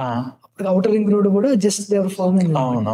దెన్ నీ ఏరియాకి వస్తే ఐ ఫెల్ లైక్ సర్ప్రైజ్. నేను ఎప్పుడు రావాలి, హైదరాబాద్ వచ్చినా కూడా దిగుతాం, విలేజ్కి వెళ్ళిపోతాం, మళ్ళీ వచ్చి మనం ఎయిర్పోర్ట్ లో ఫ్లైట్ ఎక్కేసి వచ్చేస్తాం కదా. పెద్ద హైదరాబాద్ తో ఫ్రెండ్స్ ఉన్నా కూడా మనం వచ్చినామంటే ఊరు వచ్చేవాళ్ళు, కలిసేవాళ్ళు, అలా ఉండేది. దెన్ నేను 2008-9 నుంచి 10 నుంచి ఎప్పుడు ఇటువైపు రాలేదు. నేను వచ్చిన మ్యాక్స్ సొసైటీకి సిటీ వచ్చి వెళ్ళిపోయాను. ఆ ఫైనాన్షియల్ డిస్ట్రిక్ట్ అని చూస్తే I fell like surprised. Then Google చేయడం స్టార్ట్ చేశాను, అసలు ఏమవుతుంది. Then that time outer ring road కూడా అక్కడక్కడ ప్యాచ్లు ఫామ్ అయినాయి, ఎక్కడ కూడా ఫామ్ కాలేదు. ఫస్ట్ ఎయిర్పోర్ట్ చేసి దాని తర్వాత ప్యాచెస్ అవుతున్నాయి, అక్కడక్కడ కొద్దిగా మట్టి పోస్తున్నారు. దాని ఏదో ఫ్రెండ్ ది కార్ వస్తే దెన్ ప్యాచ్ లో మట్టి దిబ్బలలో డ్రైవ్ చేసుకుంటూ వెళ్తే నెక్స్ట్ కొల్లూరులో దిగాను. దిగిన అక్కడ ల్యాండ్ ఎంత అన్నట్టు అప్పటికే రియల్ ఎస్టేట్ క్రాష్ అయింది కదా, 55-65 lakhs చెప్తుండే అనమాట. దెన్ మనకి యూఎస్ లో ఈ మ్యాప్స్ ఇవన్నీ గూగుల్ ఇవన్నీ బాగా ఐడియా ఉంటుంది కదా, చూసి ఇదేంటి అక్కడ ఫైనాన్షియల్ డిస్ట్రిక్ట్ నుంచి ఇది 10 kilometers ఉన్నది అని చెప్పేసి అక్కడ ల్యాండ్ కొనేసాను నేను. సో కొనేసి 2012 లోనే అక్కడ విల్లా ప్రాజెక్ట్ స్టార్ట్ చేసిన. 2012 లోనే స్టార్ట్ చేస్తారా? అంటే ఓకే నేను ఓకే ఐటీలో ఉండే, బట్ వేరే వాళ్ళు స్టార్ట్ చేస్తానంటే ఆ కంపెనీలో నేను ఓకే ఓకే పార్ట్నర్ లేదు, నేను ఇన్వెస్ట్మెంట్ పెడతాను కొనండి అని చెప్పి ఆ కొల్లూరు వెలుమల్లో 2011-12 లోనే మేము ల్యాండ్స్ కొనడం స్టార్ట్ చేసాం. ఓకే ఓకే 55, 65, 35 lakhs అనమాట. సో అక్కడ ఒక అపార్ట్మెంట్ కట్టాము. అప్పుడు అందరు నవ్వుతుండే అనమాట, అపార్ట్మెంట్ ఇక్కడ కడతారు అని చెప్పేసి. We gave it for 1,000 rupees per square feet ఇచ్చాము. 1000 rupees per still we made money అనమాట. విల్లా అయితే 48 lakhs ఇచ్చాము మేము కొల్లూరులో. మరి ఇంకా ఎక్కడ 300 square head, 2,400 square feet దాన్ని 48 lakhs ఇచ్చాము అనమాట. We made a good money in those projects also. So ఆ విధంగా నాకు కొల్లూరు మీద ఆల్వేస్ అది ఇప్పుడు కాకుండా రేపైనా కూడా that becomes one good suburban అవుతుంది. అప్పటికే మాస్టర్ ప్లాన్ వచ్చిండే హెచ్ఎండి, అది రోడ్స్ అవన్నీ కూడా మాస్టర్ ప్లాన్ డౌన్లోడ్ చేసుకుని చూసుకుంటే మ్యాచ్ అవుతుండే అనమాట. సర్వే నెంబర్లు, దీంట్లో ఏ రోడ్ పోతుంది, ఇదంతా Kollur was very clear master plan అండి. ట్రిపుల్ తర్వాత ఫస్ట్ సబర్బన్. సో అలా అని చెప్పి నాకు కొల్లూరు నచ్చిండే, అందుకని కొల్లూరు అంత ముందు కూడా ఎక్స్పీరియన్స్ ఉండే, ఫార్మర్స్ వాళ్ళు కూడా తెలుసుండే. సో మీరు బేసిక్ గా చూస్తే లేఅవుట్లు వేసుకునే వాళ్ళు ఎక్కువగా కన్స్ట్రక్షన్ ఫీల్డ్ లోకి రారు, కన్స్ట్రక్షన్ ఫీల్డ్ లో ఉన్న వాళ్ళు లేఅవుట్ వేయరు. మీరు చూస్తే ఆల్మోస్ట్ అపార్ట్మెంట్లు, విల్లాలు, లేఅవుట్లు అన్నిట్లోని ఉన్నారు. ఎందుకు అలా చేయాలనిపించింది? లైక్ నాకు ఆల్వేస్ కూడా నేను ఫస్ట్ లో మనం ఒక్కటేసారి అంటే నేను లేఅవుట్ అన్నాను, మై కాన్సెప్ట్ వాజ్ టౌన్షిప్ అనమాట. టౌన్షిప్స్ అంటే ఇప్పుడు నేను హైదరాబాద్ తర్వాత వేరే సిటీలో కూడా చేద్దాం అనుకున్నాం మేము. కొత్త సిటీలో ఎక్కడ పోయినా కూడా I say that we want only do townships అని చెప్తా. వెళ్ళి నువ్వు ముంబైలో వెళ్ళి నేను అపార్ట్మెంట్ కడతా అంటే పెద్ద దాంట్లో ఫన్ ఏముంది అనిపిస్తుంది. ఆల్రెడీ బోల్డ్ మంది ఉన్నారు, నీకన్నా ముందు ఒక 100 మంది డెవలపర్స్ ఉన్నారు. అక్కడ వెళ్ళి నువ్వు మళ్ళీ వెళ్ళి అపార్ట్మెంట్ కడితే it's you can't distinguish. But అదే కొద్దిగా అవుట్స్కట్స్కి వెళ్ళి ఒక 300, 400, 500 acres టౌన్షిప్ చేసి if you are able to create an ecosystem in one place, then there is a change. So when we looked at the layout projects also, we looked at as a townships. ఇప్పుడు మా ఏరో city లేఅవుట్కి వెళ్ళాం అనుకో, so even master plan లో ఒకటే ఉంటుంది 100 feet road అక్కడ. కానీ మా 100 acres లేఅవుట్ లో మేము we have given 300 feet roads. Layout లోపల 100 feet రోడ్, 300 feet roads ఇచ్చాము. మాస్టర్ ప్లాన్ లో 100 feet ఒకటి ఉంటేనే ఎక్కువ అంటారు, కానీ మేము మా దాంట్లోనే 300 feet roads ఇచ్చాము. And 100 feet road also we consider as a commercial plots. 100 feet road లో మేము ఉన్న మొత్తం కూడా 1000 square yard, 2000, 3000 square yard ఇచ్చేసాం అన్నమాట. సో ఎన్విజన్ అంటే రేపు ఈ రోజు కాకుండా నెక్స్ట్ ఒక డికేడ్ లో ఇక్కడ పీపుల్ ఉంటారు, రేపు షాప్స్ అవసరం అవుతుంది, రేపు స్కూల్ అవసరం అవుతుంది. సో ఆ ఎకో సిస్టమ్ అంతా అవసరము. We always want to scale the company across the pan India. ఏ సిటీకి వెళ్ళినా కూడా we have to do it as the townships. ఆ టౌన్షిప్స్ లో ఒక 60-70% లేఅవుట్ ఉండాలి, ఒక 10-20% విల్లాస్ ఉండాలి, ఒక 10% అపార్ట్మెంట్స్ ఉండాలి, ఒక 5% కమర్షియల్ ఉండాలి అనమాట. సో దానివల్ల ఏమవుతుందంటే నీకు పెట్టిన ఇన్వెస్ట్మెంట్ కూడా ఇంపార్టెంట్ కదా, మనతోటి మన ఇన్వెస్టర్ కూడా ఉంటాడు. ఈ 60% లేఅవుట్ ఉంటే ఏమవుతుందంటే ఇన్వెస్ట్మెంట్ త్వరగా రికవర్ అవుతుంది దాంట్లో ఒక 18 months లో. మిగతా ఏమవుతుందంటే it builds the whole eco system అనమాట. ఆ ఎకో సిస్టమ్ తో ఈ లేఅవుట్స్ కూడా కొంచెం తొందరగా అయిపోతుంది. అంటే నీకు ఫాస్ట్ గా కట్టుకున్నాడు, ఇల్లు కట్టుకుంటాడు, రేపు ఇంకోటి వేయాలన్నాడు, ఇంకోటి చేసుకుంటాడు. సో అందుకనే we always set our concept is for India is the townships అనమాట. సో అండ్ నీకు జనరల్ గా ఏంటంటే ఫస్ట్ డే నీకు 100 acres 200 acres కావాలంటే దొరకదు కదా. So that's why we started with a few apartments, few villa projects అని బ్రాండ్ కూడా క్రియేట్ చేయాలి. అంటే ఒక్కసారి నువ్వు వెనుక మళ్ళీ లేఅవుట్ చేసుకుంటూ స్టార్ట్ చేసినావు అనుకో, you branded as a layout అనమాట. So we want to build it as a premium brand. So అందుకనే మా ప్రాజెక్ట్స్ కూడా డిజైన్ కానీ ఎవ్రీథింగ్ కానీ we take it at the next level. Design concepts, quality, everything you want to maintain. కొల్లూరులో వెళ్ళి చూసినాం అనుకో, మా అపార్ట్మెంట్ డెలివరీ అయింది. It is better speak than the some of the projects in financial district. రూపాయి తక్కువ వచ్చినా కూడా we want to deliver a good product. Initial గా మనకు ఆ టీమ్ బిల్డింగ్ ఎన్నిటికి టైం పడుతుంది, కొన్ని ప్రాబ్లమ్స్ ఉంటవి, రిజాల్వ్ చేసి how do I deliver A right product for the people అనమాట. ఇప్పుడు మీకు నాకు చూస్తే నాకు చెప్పారు కదా పాన్ ఇండియా అని చెప్పి, నేను మామూలుగా మనం లాస్ట్ 5 years నుంచి హైదరాబాద్ లో ఏమవుతుంది అంటే నేషన్ వైడ్ బిల్డర్స్ అందరూ హైదరాబాద్కి వస్తున్నారు. అంటే ఇప్పుడు ప్రెస్టీజ్, గోల్డ్ అలా ఎవరెవరైతే వాళ్ళు ఉన్నారో వాళ్ళందరూ ఇక్కడికి వస్తున్నారు. కానీ మన దాంట్లో చాలా టాప్ బిల్డర్స్ అవ్వచ్చు, ఎవరు కూడా వేరే స్టేట్స్ కి ఎందుకు అంత వెళ్ళట్లేదు అంటే మనకేంటంటే ఎస్పెషల్లీ వెన్ అంటే మనకి ఇండియాలో జనరల్ గా I think it's little more in south. అంటే మన కంపెనీ అంటే ఫ్యామిలీ. సో ఆ ఫ్యామిలీకి స్కేలబిలిటీ అంటే వాడి ఫ్యామిలీ ఎంతమంది ఉన్నారు, 2 కొడుకులు ఉన్నారు, 3 కొడుకులు ఉన్నారు, వాళ్ళు ఎంతవరకు చూడగలుగుతారు, అంతవరకు నా బిజినెస్ అన్నట్టు. నేను ఇప్పుడు ముంబైలో ఎవరు మేనేజ్ చేస్తున్నాడా, ఇంకో దగ్గర ఎవరు మేనేజ్ చేస్తారు. మనది ఏంటంటే family driven, proprietary driven business focus ఎక్కువ ఉంటుంది అనమాట. అంటే ఇండియాలోనే మోర్ ఆఫ్ వెస్టర్న్ కి మనకి తేడా అదనమాట. సో వెస్టర్న్ లో why they are able to create $4 trillion companies అంటే వాడు కంపెనీ నాదని ఎప్పుడు అనుకోడు, నేను పనిచేస్తున్న ఈ కంపెనీలో అనుకుంటున్నాడు. ఫౌండర్ అయినా CEO అయినా కూడా రేపు ఇప్పుడు Steve jobs was replaced by somebody else. దాని సిఇఓని తనే సిఇఓని ఐదు చేసుకున్నాడు. మన దగ్గర కల్చర్ ఉండదు, కంపెనీ అంటే నాది, నేను చెప్పింది వినాలి, నేను how the hell I can work with work for a CEO, ఆ కాన్సెప్ట్ ఉంటుంది అనమాట ఇండియన్ మెంటాలిటీ. అది కొన్ని Mumbai based, Bengaluru based developers they are able to crack it and they get in to the next level of operations. ఒక scale చేయాలంటే దీనికి ఒక team ఉండాలి, టీమ్ ఈజ్ అ కీ. ఆ టీంని ఎట్లా రిప్లికేట్ చేయాలి, ప్రాసెస్ నేర్చుకోవాలి, ఆ ప్రాసెస్ ని వేరే సిటీలో ఎట్లా రిప్లికేట్ చేయాలి, ఇవన్నీ కొంతమంది డెవలపర్స్ నేర్చుకోగలిగారు. అట్లనే న్యూ ఏజ్ టెక్ కంపెనీస్ కూడా నౌ దే డోంట్ మైండ్ అనమాట. హైదరాబాద్ రిసోర్స్ ఉంటాయి, వాడు రేపు ఇంకో దగ్గర రిసోర్స్ ఉన్నాయంటే రేపే ఓపెన్ చేస్తాడు, అక్కడ హైర్ చేస్తాడు. బట్ ఈ ట్రెడిషనల్ అంటే ఈ ఫార్మా కానీ మన ఈ రియల్ ఎస్టేట్ కానీ traditional businesses, new blood, new generation, new and ఆ పీపుల్ ఇంకా రాలేదు. అంటే people like us not very familiar అనమాట. ఆ ఫ్యామిలీ డ్రివెన్ ఫ్యామిలీ ఉంటారు కదా, వాళ్ళకేంటి నేను ఎంతవరకు చూడగలుగుతా, ఈ రోజు నేను వెళ్ళి ఎన్ని సైట్లు చూసుకోగలుగుతా, ఈ రోజు వాడికి ఏంటంటే నీ CEO మీద నువ్వు ఇంకొక ఎంప్లాయీ అంటే వాడి మీద నమ్మకం ఉండదు అనమాట, వాడు ఏం చేస్తాడు అన్నది. అంటే ఇట్స్ నాట్ లైక్ ఏంటంటే you don't have a belief on a process, you have to start trusting the process అనమాట. నీ SOPs ట్రస్ట్ చేయాలి, నీ ప్రాసెస్ ట్రస్ట్ చేయాలి, నీ టీమ్ ట్రస్ట్ చేయాలి. అంటే నేను ఇప్పుడు నువ్వు ఒక బ్యాడ్ CEOని తీసుకొచ్చావంటే అది కూడా నీ ఫెయిల్యూరే కదా. How are you able to build the next level leadership? మనకేంటంటే ఇన్సెక్యూరిటీస్ ఉంటాయి, వాటిని బిల్డ్ చేస్తారు, PDL పోయి పక్కన ఇంకో బ్రాండ్ పెట్టి వాడు కంపెనీ చేస్తాడు. ఇన్సెక్యూరిటీ వల్ల they don't build next level leadership ని బిల్డ్ చేయడం అనమాట వాడు. సో అదొక లిమిటేషన్ మన సౌత్ ఇండియన్ కంపెనీస్ కి. సో నాకేమో ఆ ఫియర్ ఏం లేదు. మరి మీరు వెళ్తున్నారా వేరే? Fear already we have now launch in project in outskirts of Navi Mumbai. ముంబైలో layout project, township project launch చేస్తున్నాము. నోయిడాలో ఒక ప్రాజెక్ట్ సైన్ చేసాము, గోవాలో ఒక ప్రాజెక్ట్ సైన్ చేసాము మేము ప్రాజెక్ట్. Okay okay.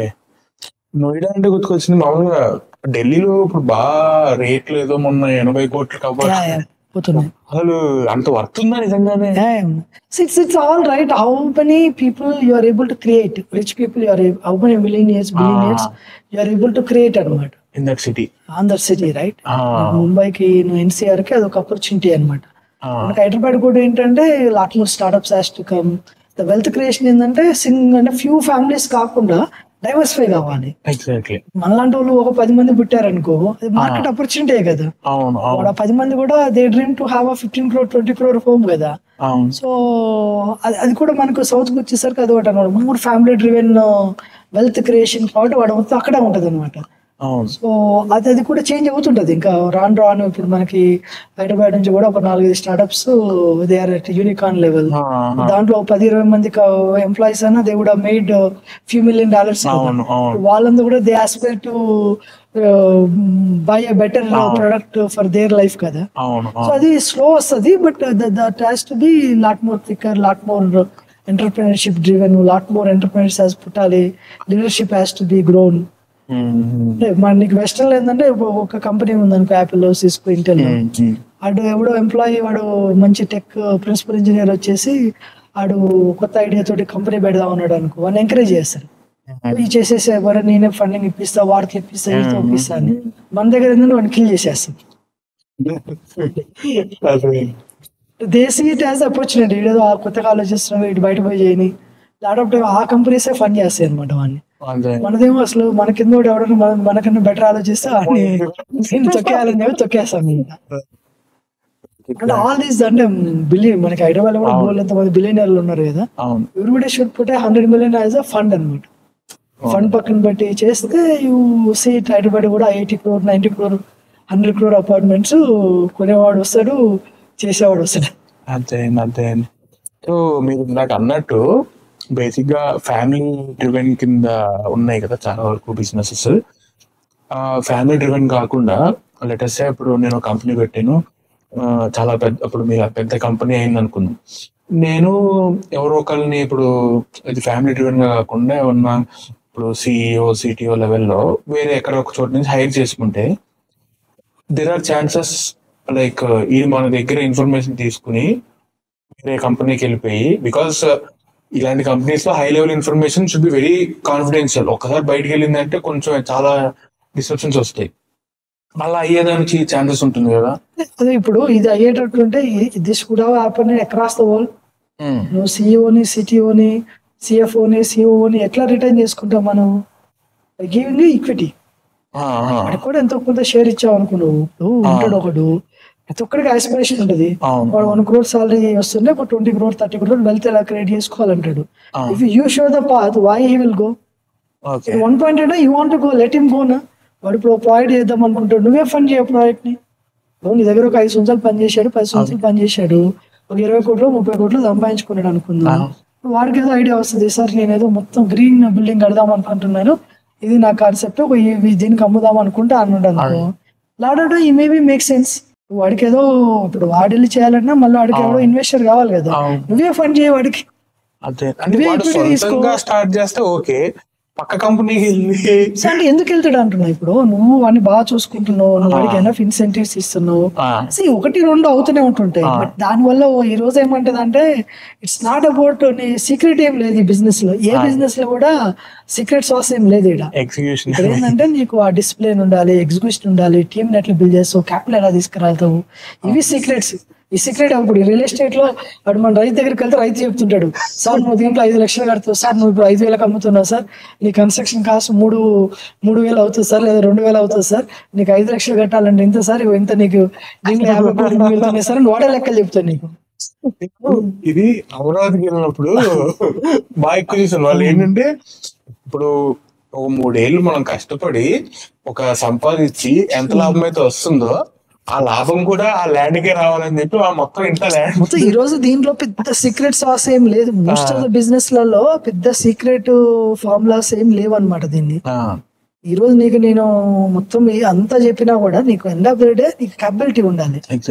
నీ క్యాపబిలిటీ ఉన్నోని ఎవరినైనా ఆపలేం మనం. నీ సీఈఓకి క్యాపబిలిటీ ఉంది, వాడు చేసే ఉంది అనుకో, 3 రోజులు ఆపుతావు, 4 రోజులు 5 రోజులు ఆపుతావు. వాడు ఎంటర్ప్రీనియర్ వాడి క్యాపబిలిటీస్ అంటే వాడు అవుతాడు. Let him be supportive, take his. నీకు అంత నమ్మకం ఉందో వాడి మీద, హెవీ క్యాలిబర్ ఐ బెట్ అని. వాడు వెళ్ళేటప్పుడు చెబుతారు, నువ్వు ఏదైనా చేస్తూ చెప్పు, నేను కూడా ఒక 1 crore పెడతా, 10 crore పెడతా, 5 crore పెడతా, చెయ్యి. నువ్వు కూడా రియల్ ఎస్టేట్ కంపెనీ చేస్తానంటే చేసుకోపో, నువ్వు నిజంగా ఏదో కొంచెం యూనిక్నెస్ ఉంటే నేను కూడా పెడతా దాంట్లో డబ్బులు. That's the way you have to think అనమాట. That's the way you scale అనమాట. ప్రతిరోజు భయపడుతూ బతికితే ఎన్ని రోజులు భయపడు.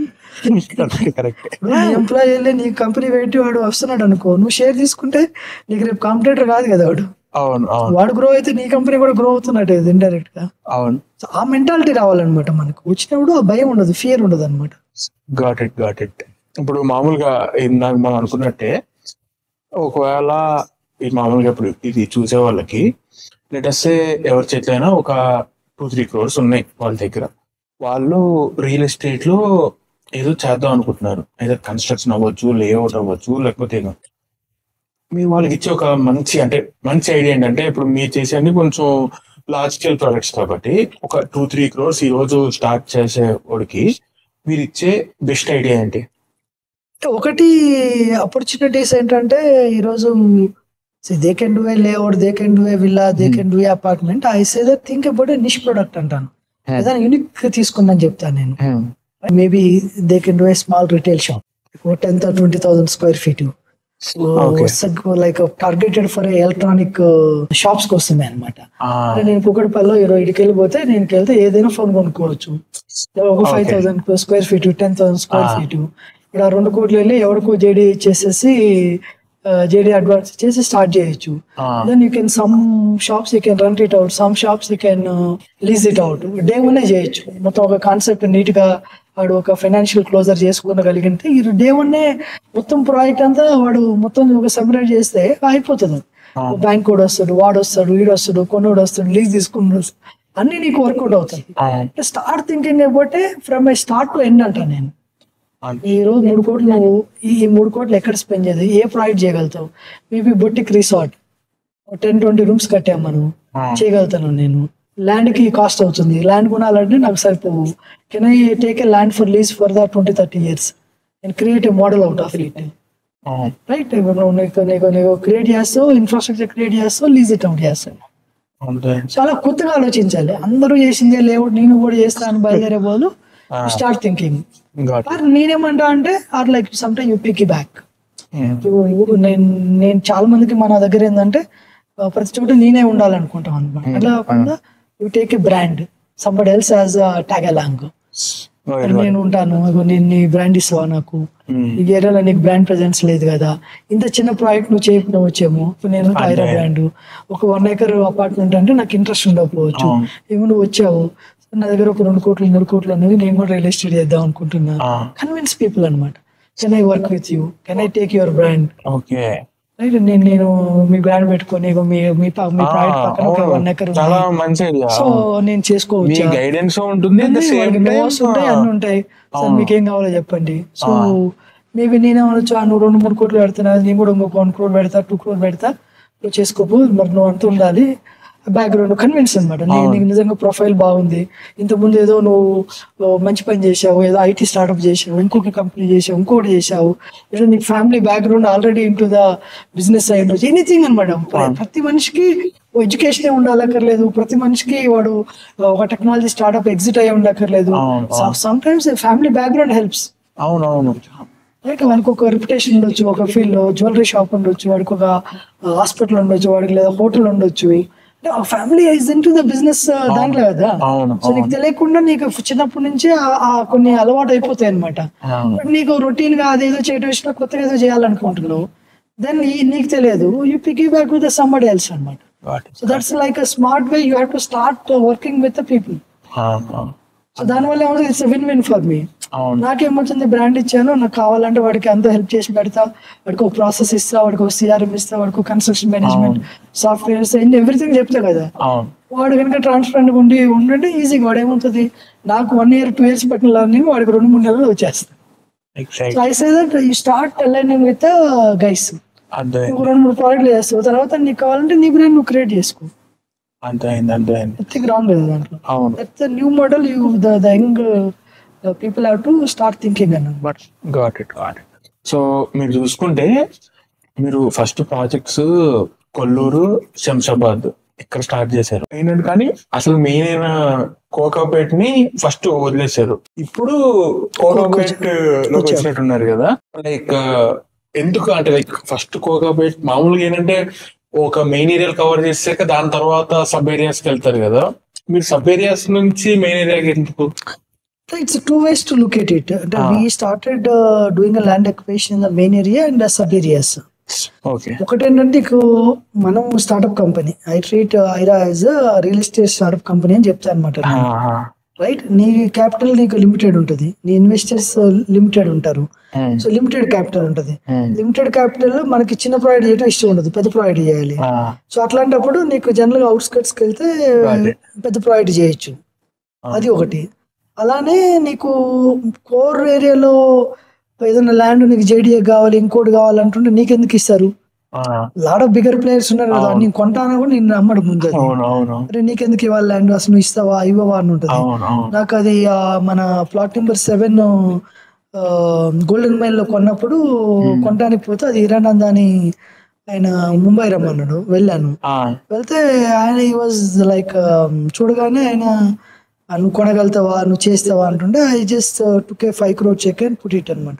5 crore చెక్ రాసి ఇది టోకెన్ సార్ అని చెప్పాను అనమాట. నేను రాసి 5 crore చెక్ రాసి ఈ ప్రైస్ అయితే 5 crore ఇప్పుడు వేసుకోవచ్చు అన్నాడు. గో అండ్ డిపాజిట్ అని చెప్పాను నేను. So you can go and deposit, then only give me the term sheet అని చెప్పాను అనమాట. టర్మ్ షీట్ సైన్ చేయకముందే నేను 5 crore చెక్ ఇచ్చాను. అదే కొద్దిగా వాళ్ళు ఏంటంటే ముంబైలో కదా కొంచెం ఈ like my guts and my మన ఎడ్యుకేషన్ పెడిగ్రీ అని చూసేసి సైడ్ ఓకే ఫైన్ 5 crore ఇచ్చావు కదా అని చెప్పి ఇచ్చాడు. That's not the same case with lot of other lands in Hyderabad కదా. సో అది కొంచెము టైం పడుతుందని తెలుసు నాకు. అలానే వెన్ వీ స్టార్టెడ్ అంటే ఒక 2-3 ల్యాండ్ ఇక్కడ ఎక్వైర్ చేసినప్పుడు కూడా ఇక్కడ అన్ని కూడా ఏంటి అప్పటికే కమర్షియల్ ఎక్కువ ఉండే. ఇక్కడ రెసిడెన్షియల్ కన్నా commercial was the better thing. అంటే నీకు జనరల్ గా హై ప్రాఫిట్ అంతా కూడా కమర్షియల్ ఉండే. కమర్షియల్ చేయాలన్నా కూడా మనకి ఎక్స్పీరియన్స్ లేదు. అంటే కమర్షియల్ కట్టడం ఒకటి కాకుండా leasing is the big thing. పెద్ద కంపెనీస్ ఏంటంటే ఇంతకుముందు ఏం కట్టావు ఇవన్నీ అడుగుతారు అనమాట. సో అడుగుతారన్నప్పుడు మన వల్ల కాదు. అలా అని చెప్పి అప్పుడు ఏం చేసాం మనం, అరే ఇది ఒక మనం ఇనిషియల్ గా ఏమనుకున్నాం అంటే మనం we buy the land and we bring the investors, then we clear the land and give it to the somebody else. అలానే ఒక ప్రాజెక్ట్ గరికి ఇచ్చాము, ఒక ప్రాజెక్ట్ టాకింగ్ టు మీనాక్షి, ఇంకో ప్రాజెక్ట్ సలార్పురియా, ఇలా చేద్దాం అనుకున్నాం. కానీ ఆల్ ఫెయిల్డ్. అంటే ఈ రియల్ ఎస్టేట్ మనం అనుకున్నంత ఒక విధంగా అనుకుంటే ఒక విధంగా అవుతుంటది అనమాట. Initial my plan was to acquire the good lands and do a concept and get a good developer అనమాట. సో బట్ ఆ ఫెయిర్నెస్ లేకుండా మార్కెట్ లో. సో నేను అప్పుడు అనిపించింది ఇది మనం ఆఫీస్ రూమ్ లో కూర్చొని బిజినెస్ చేద్దామంటే కలవదు. ఇది మన హ్యాండ్స్ డర్టీ చేసుకుంటేనే ఈ బిజినెస్ నోవర్స్ మొత్తం అర్థం చేసుకొని మనం గ్రౌండ్ ఉంటేనే మనకి ఇన్వెస్టర్లు నమ్ముతారు మనల్ని. ఎవరి మీదనో నమ్మి మనం తీసుకొచ్చి మనం గోబర్తో పెట్టించి ఇది చాలా రిస్క్ అనిపించింది అనమాట. Then I decided I think ఈ బిజినెస్ లో నేను ఫుల్ టైమ్ ఈ every corner of the business నాకు అర్థమైతేనే నేను ఈ బిజినెస్ ముందుకి తీసుకెళ్ళగలుగుతాను. అండ్ ఆ కరోనా పాండమిక్ రాగానే ఒక్కొక్క చేంజెస్ ఉంటాయి. ఒక కంపెనీకి ఒక్కొక్క విధంగా ఉంటాడు. ఒక కంపెనీ చేద్దాం అనుకుంటుంది, ఒక కంపెనీ అగ్రెసివ్ పోదాం అనుకుంటే, ఒకడేమో నేను డ్రాప్ అవుతా అంటాడు అనమాట. ఇవన్నీ డైనమిక్ చేంజెస్. అంటే మన విజన్ మనకు అర్థమై మనం ముందు తీసుకెళ్ళాలి, కానీ ఇంకెవడి మీదనో నమ్మొద్దు అని చెప్పేసి నేను అప్పుడు ఫుల్ టైమ్ ఐ థింక్ ఇది ఏదో ఈ బిజినెస్ ఇట్లా ఏదో చేసే కాదు, మనం everywhere we have to be there అని అది మనం ఈ కోకపేటలో ఒక కమర్షియల్ కూడా మనమే స్టార్ట్ చేసాము. అప్పుడే మాకు నార్సింగిలో ఒక 14 ఎకరాలు ఉండే వేరే వాళ్ళతో కలిపి, దాన్ని కన్సాలిడేట్ చేయడం స్టార్ట్ చేశాను. చిన్న డిస్ప్యూట్స్ ఉన్నా కూడా we said okay let's focus and start doing it. General గా ఏంటంటే ఎక్స్పెన్సివ్ ల్యాండ్స్ దగ్గర ఏదైనా సెటిల్మెంట్లు ఏదైనా కన్సాలిడేషన్ కూడా టైం తీసుకుంటది. మా కొల్లూరులో ఏమంటే 5-6 కోట్లు, 20% ఎక్కువ అంటే 5 కోట్లు 20% అంటే నీకు 1 crore. సో పెడితే ఈవినింగ్ సెటిల్మెంట్ అయిపోతుంది. ఇక్కడ 20% అంటే 20 crore, 10 ఎకరాలు అంటే 200 కోట్లు కదా. సో ఇక్కడ క్యాపిటల్ కూడా చేతిలో ఉండదు కదా, అంత క్యాపిటల్ తో రాలే కదా మనం కూడా. సో ఇక్కడ టైం తీసుకుని ఏదైనా ల్యాండ్ ఏదైనా సెటిల్మెంట్ ఏదైనా డిస్ప్యూట్ ఉన్నా రిజాల్వ్ చేయాలన్నా టైం పట్టింది అనమాట ఇక్కడ. వేరే outskirts it was little easy అనమాట. So but focus was to get in to everywhere. నాకు ఎప్పుడో నాకు ఫస్ట్ నుంచి కూడా రియల్ ఎస్టేట్ లో గుర్తింగ్ ఏంటంటే నాకు ఒక ఏరియాకి వెళ్తే ఆ ఏరియా నాకు ఐడియా వస్తుంది, ఈ ఏరియా వర్క్ అవుతుంది కాదు, ఫ్యూచర్ మేము కొల్లూరు కానీ శంకరపల్లి కానీ ఇటు శంషాబాద్ కానీ ఆదిపట్ల కానీ. సో అంటే ఒక ప్రాబ్లం ఉంటుంది విజనరీస్. ఒక ప్రాబ్లం ఏంటంటే ఆ విజన్ తో వెళ్ళినప్పుడు you are the first comer. కష్టపడి బిల్డ్ చేస్తావు, తర్వాత వచ్చిన వాళ్ళందరికీ ఈజీ ఉంటుంది, అడ్వాంటేజ్ ఉంటుంది. But which is okay, I see it as a eco system.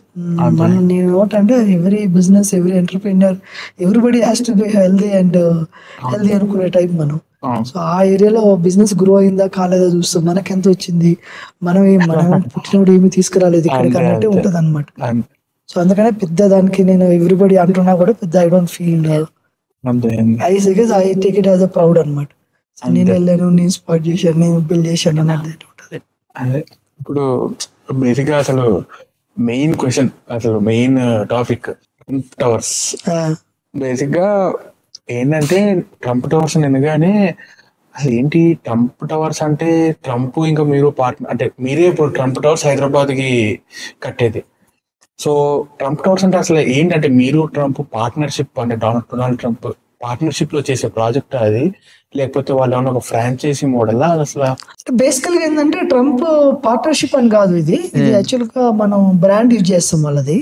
Okay ఆ బ్రాండ్ యూజ్ చేయాలన్నా కూడా అంతే, అది ఆషమాషి కాదనమాట. వాటి స్టాండర్డ్స్ వాళ్ళన్నిటి కూడా మీటు మన మన ప్రొఫైల్, మనం ఏం చేసాము, ప్రతిదీ కూడా చాలా మంది హైదరాబాద్ లో కూడా they try to work with Trump. And కొన్ని బేసిక్గా చోట్ల ఇప్పుడు చూసుకుంటే అందరూ అదొక Everybody, ప్రెస్టీజ్ కింద, ప్రెస్టేజ్. అది ఎవరు చేయాలి అని. అవును, మీరు అసలు ఎలా వచ్చింది అది? నేను అదే చెప్పాను కదా, I'm guy of I believe in a partnerships అనమాట. I believe in a talent, I believe in a. ఇప్పుడు మేము వేరే ప్లేస్కి వెళ్ళాం అనుకో, అక్కడ ఎవరున్నారు, అక్కడ లోకల్ పార్ట్నర్ ఏమన్నా చేయొచ్చా, అలానే ఐరా కూడా ఎవరైనా వచ్చి ఇప్పుడు మేము చేసుకుంటా అంటే, so we want to help them out. అరే నువ్వు చిన్నగా, నేను చిన్న నా దగ్గర 5 కోట్లు ఉన్నాయి, నేను డెవలప్ అవుదాం అంటే I help them out. I don't see it as a competitor. మనం ఇవ్వాలి, నోస్ ఇచ్చేసి వాడిని కూడా డెవలప్ చేస్తే వాడు కూడా చేసుకుంటారు కదా. ఇది ఇక్కడ నీకు బిజినెస్ వచ్చేసి ఇది $1 trillion ఆపర్చునిటీ ఇండియాలో. నీకు రియల్ ఎస్టేట్ బిజినెస్ ఎలోన్ అనమాట. అంటే $1 trillion ఆపర్చునిటీ లో నీ లైఫ్ లాంగ్ నువ్వు ఒక 100 years చేసినా కూడా నువ్వు దాన్ని అచీవ్ చేయలేవు. బట్ ఒక డికేడ్ లో, ఒక 2 decade లో, 3 decade లో చేయాలంటే నీలాంటి వాళ్ళని ఎంతమందిని క్రియేట్ చేయగలుగుతావు, ఎంతమందిని మిమిక్ చేయగలుగుతావు నీలాంటి వాళ్ళని. సో అది opportunity to collaborate with others and make entrepreneurs అనమాట. మోర్ లీడర్షిప్ ని, మోర్ ఎంటర్ప్రెన్యూర్స్ క్రియేట్ చేసినప్పుడు you can like scale the brand, scale the business, scale the anything అనమాట. So I believe in down, I believe in up also. మనకన్నా పెద్దోళ్ళు ఉంటారు, వాళ్ళని కూడా తీసుకొని మనం పార్ట్నర్షిప్ చేసుకున్నాం అనుకో. సో నేను ఆల్మోస్ట్ 2 years క్రితం ముంబై, దుబాయ్ వెళ్ళేసి అక్కడ బుగాటి ఏంటి, అక్కడ ట్రంప్ ఏంటి, అక్కడ అర్మానీ ఏంటి, అక్కడ చాలా బ్రాండ్స్ ఉంటాయి, ఎంఆర్ ఏంటి, వీళ్ళందరూ ఉంటారు కదా. I started talking to them. అక్కడ మెర్సిడీస్, బెంచ్ కూడా అపార్ట్మెంట్స్, బ్రాండ్ వాల్యూ అనమాట. అంటే మనకు ఈ రీసెంట్ గా మనం ఇండియాలో కూడా ఒక 5-10 సంవత్సరాల నుంచి బ్రాండ్ బ్రాండ్ బ్రాండ్. ఇప్పుడు వాడు బయటకు వెళ్ళాలన్నా కూడా ఏ బ్రాండ్ టీషర్ట్ వేసుకుపోయాడు అనేది, వాడు ఇప్పుడు పార్టీకి వెళ్తే ఎవ్రీబడి వాడిని చూసుకుంది అంటే ఏ బ్రాండ్, ఉన్న బ్యాగ్ ఏంటి, ఉన్న ప్రతిదీ షూ దగ్గర నుంచి బ్రాండ్ బ్రాండ్ బ్రాండ్ అవేర్నెస్ ఇప్పుడు స్టార్ట్ అయిపోయింది ఇండియాలో. సో బ్రాండ్ కి ఆల్వేస్ హ్యావ్ అ వాల్యూ అనమాట. So I believe in that. ఆ బ్రాండ్ కి ఉంటుంది, ఆ బ్రాండ్ క్వాలిటీ ఉంటుంది. ఈ రోజు మనం సేమ్, నేను లెదర్ షూ బయట కొనుక్కుంటాను, లేదా బ్రాండ్ అంటే ఆ బ్రాండ్ కి వచ్చేసరికి ఆ బ్రాండ్ లో పాస్ త్రూ కావాలంటే దానికి ఒక క్వాలిటీ చెక్ ఉంటుంది, దానికి ఒక ప్రాసెస్ ఉంటుంది. It went through so many cycles of test of that goods అనమాట. దానికనే దానికి ఆ బ్రాండ్ కి వాల్యూ, దానికి ప్రీమియం ఉంటుంది అనమాట. సో నాకు నేను డౌన్ వార్డ్ అయితే ఎలా అయితే ఐరాన్ యూజ్ చేసుకొని ఇంకొక 4 డెవలప్ కావాలనుకుంటున్నా, ఐ ఆల్వేస్ బిలీవ్ అనే మనకన్నా పెద్దోడు ఉంటాడు, వాడి దగ్గర కూడా మనం నేర్చుకోవచ్చు, వాడి దగ్గర కూడా మనం పార్ట్నర్షిప్ చేయొచ్చు. So the day 1 onwards I'm believer of that upward and downward అనమాట. సో దాంట్లో చూసినప్పుడు మనకి ట్రంప్ రియాలిటీ కావచ్చు, హెయిన్స్ కంపెనీ తోటి we're talking to Hines also for last 2-3 years for the few projects in Hyderabad, few projects outside India అనమాట. మనం ఒక రోజు హెయిన్స్ ప్రొఫైల్ చూస్తే they have delivered I think some 600-700 million square feet అట. 600 million square feet delivery చేశారు వాళ్ళ company life time. అలాంటి వాడితో పని చేస్తే ఏ కంట్రీలో, యుఎస్ బేస్ అంటే ఎంత ఉండొచ్చు. అట్లనే Trump it's like I think 98 years old company Trump reality. ఒక 98 years, ఒక 100 years నుంచి ఒక రియల్ ఎస్టేట్ చేసినట్టు పార్ట్నర్షిప్ చేస్తే వాళ్ళ దగ్గర ఒక 1% నేర్చుకున్నా మనకి లాట్ ఆఫ్ అదర్ ప్రాజెక్ట్స్ కి హెల్ప్ అవుతుంది కదా. వాళ్ళ ప్రాసెస్ ఏంది, వాళ్ళ ఎస్ఓపీస్ ఏంది, వాళ్ళ ఎగ్జిక్యూషన్ స్టైల్ ఏంటి. So I believe in that. అలా అన్నప్పుడు ఐ బీన్ లుకింగ్, అంటే మనం వాళ్ళకి ఎందుకు ఇవ్వాలి రాయల్టీ, వాళ్ళకి ఎందుకు ప్రీమియం ఇవ్వాలి అని చాలా మందికి ఉంటది అనమాట. But I always say that add A value to the end customer and value to the your self. మనకు కూడా అయినప్పుడు చాలా వాల్యూ అవుతుంది, ఎందుకంటే మనకి తెలుస్తుంది ప్రాసెస్ ఏంది, పాలసీస్ ఏంది, ఏం నేర్చుకోవచ్చు. ఒక 1-2% నేర్చుకున్నా కూడా కంపెనీ ఒక 1-2% స్కేల్ అప్ అయినట్టే కదా. సో ఆ బిలీఫ్ తోటి I been trying for a brands అనమాట. So we were like about to sign a deal with Heinz కానీ, ఇట్లా మన దుబాయ్ లో వెళ్ళినప్పుడు ఎంఆర్ కానీ, లేదా we were in Bugatti, we were talking to few other brands. Bugatti వాళ్ళతో కూడా you are in touch with them in Dubai also. అక్కడ మోడల్స్ ఎలా వర్క్ అవుతాయి. ఇప్పుడు వెస్టర్న్ లో చాలా ఇవన్నీ ట్రై చేశారు. కొన్నిసార్లు ఏంటంటే మనం నేర్చుకోవాలి వేరే వాళ్ళని చూసి, ఎట్లా చేశారు వాళ్ళు. ఇప్పుడు లోదానే చేసింది ట్రంప్ తోటి. Lodha itself is a too big brand in India. So Trump తో చేసిందంటే there is a value to that brand. Trump తో ముంబైలో చేశారు. ఓకే అయిపోయిందా కన్స్ట్రక్షన్? అయిపోయింది. ఓకే ఇప్పుడు అలా హైదరాబాద్ లో మనం ట్రంప్ తీసుకొస్తున్నాం అనమాట. అంటే మీరు ఆ ప్రాసెస్ ఎలా ఉంటుంది? మనం వెళ్ళి వాళ్ళ కంపెనీ కలవాలా? అంటే వాళ్ళ టీమ్ ఉంటుంది first. Okay, okay. At one point of time we meet, we talk to them. Okay. They will actually we are planning to bring Junior Trump to launch the project. Hyderabad project ని okay, September okay. అట్లా అనుకుంటున్నా. ఆ టైంలో తీసుకుందాం అనుకుంటున్నాను. Okay okay okay. అసలు basic గా It's a good proud moment for Aira. Thanks to Tribeca. మన ట్రిబెకా అన్నది కూడా సిమిలర్ గా మా నాలాంటి బ్యాక్గ్రౌండ్ ఉన్నతని ఆ కంపెనీ స్టార్ట్ చేశాడు, కల్పేష్ అని చెప్పి. Okay okay Kalpesh is like a good friend for last 1-2 years. Okay okay. So he was also instrumental in getting it. He has been talking to a lot of people in Hyderabad. Okay. So when we meet in the first meeting itself, we liked each other. That's it. Let's work together. Multiple projects. ఎక్కడ ఈ location ఎక్కడండి? కుక్కపేట. ఇది exact Okay. Location చెప్తాను మీకు. Okay, కుక్కపేటలో మన golden mile లోనే. వచ్చేసి plot number. More or less. Okay okay okay okay okay okay great. So ఇప్పుడు కోకాపేటలో మీ ఆల్మోస్ట్ 2 భారీ ప్రాజెక్ట్స్ ప్రాజెక్టులే లభిస్తుంది. అండ్ ఈ ప్రాజెక్టులన్నీ జరిగేటప్పుడు నాకు ఒక చిన్న డౌట్ ఎప్పటి నుంచో ఉంటుంది. ఏంటంటే ఇప్పుడు మీరు ఫర్ లెటర్స్ సే మీరు ఒక అపార్ట్మెంట్ లో square feet letters say you're selling at around 8,500. మీరు 8,500 అమ్ముతున్నారు. అదే అపార్ట్మెంట్ లో letters say you taken it for JD, land owner దగ్గర నుంచి మీరు డెవలప్మెంట్ చేసుకున్నారు. ఆ ల్యాండ్ ఓనర్ కి కొన్ని ఫ్లాట్స్ వస్తాయి.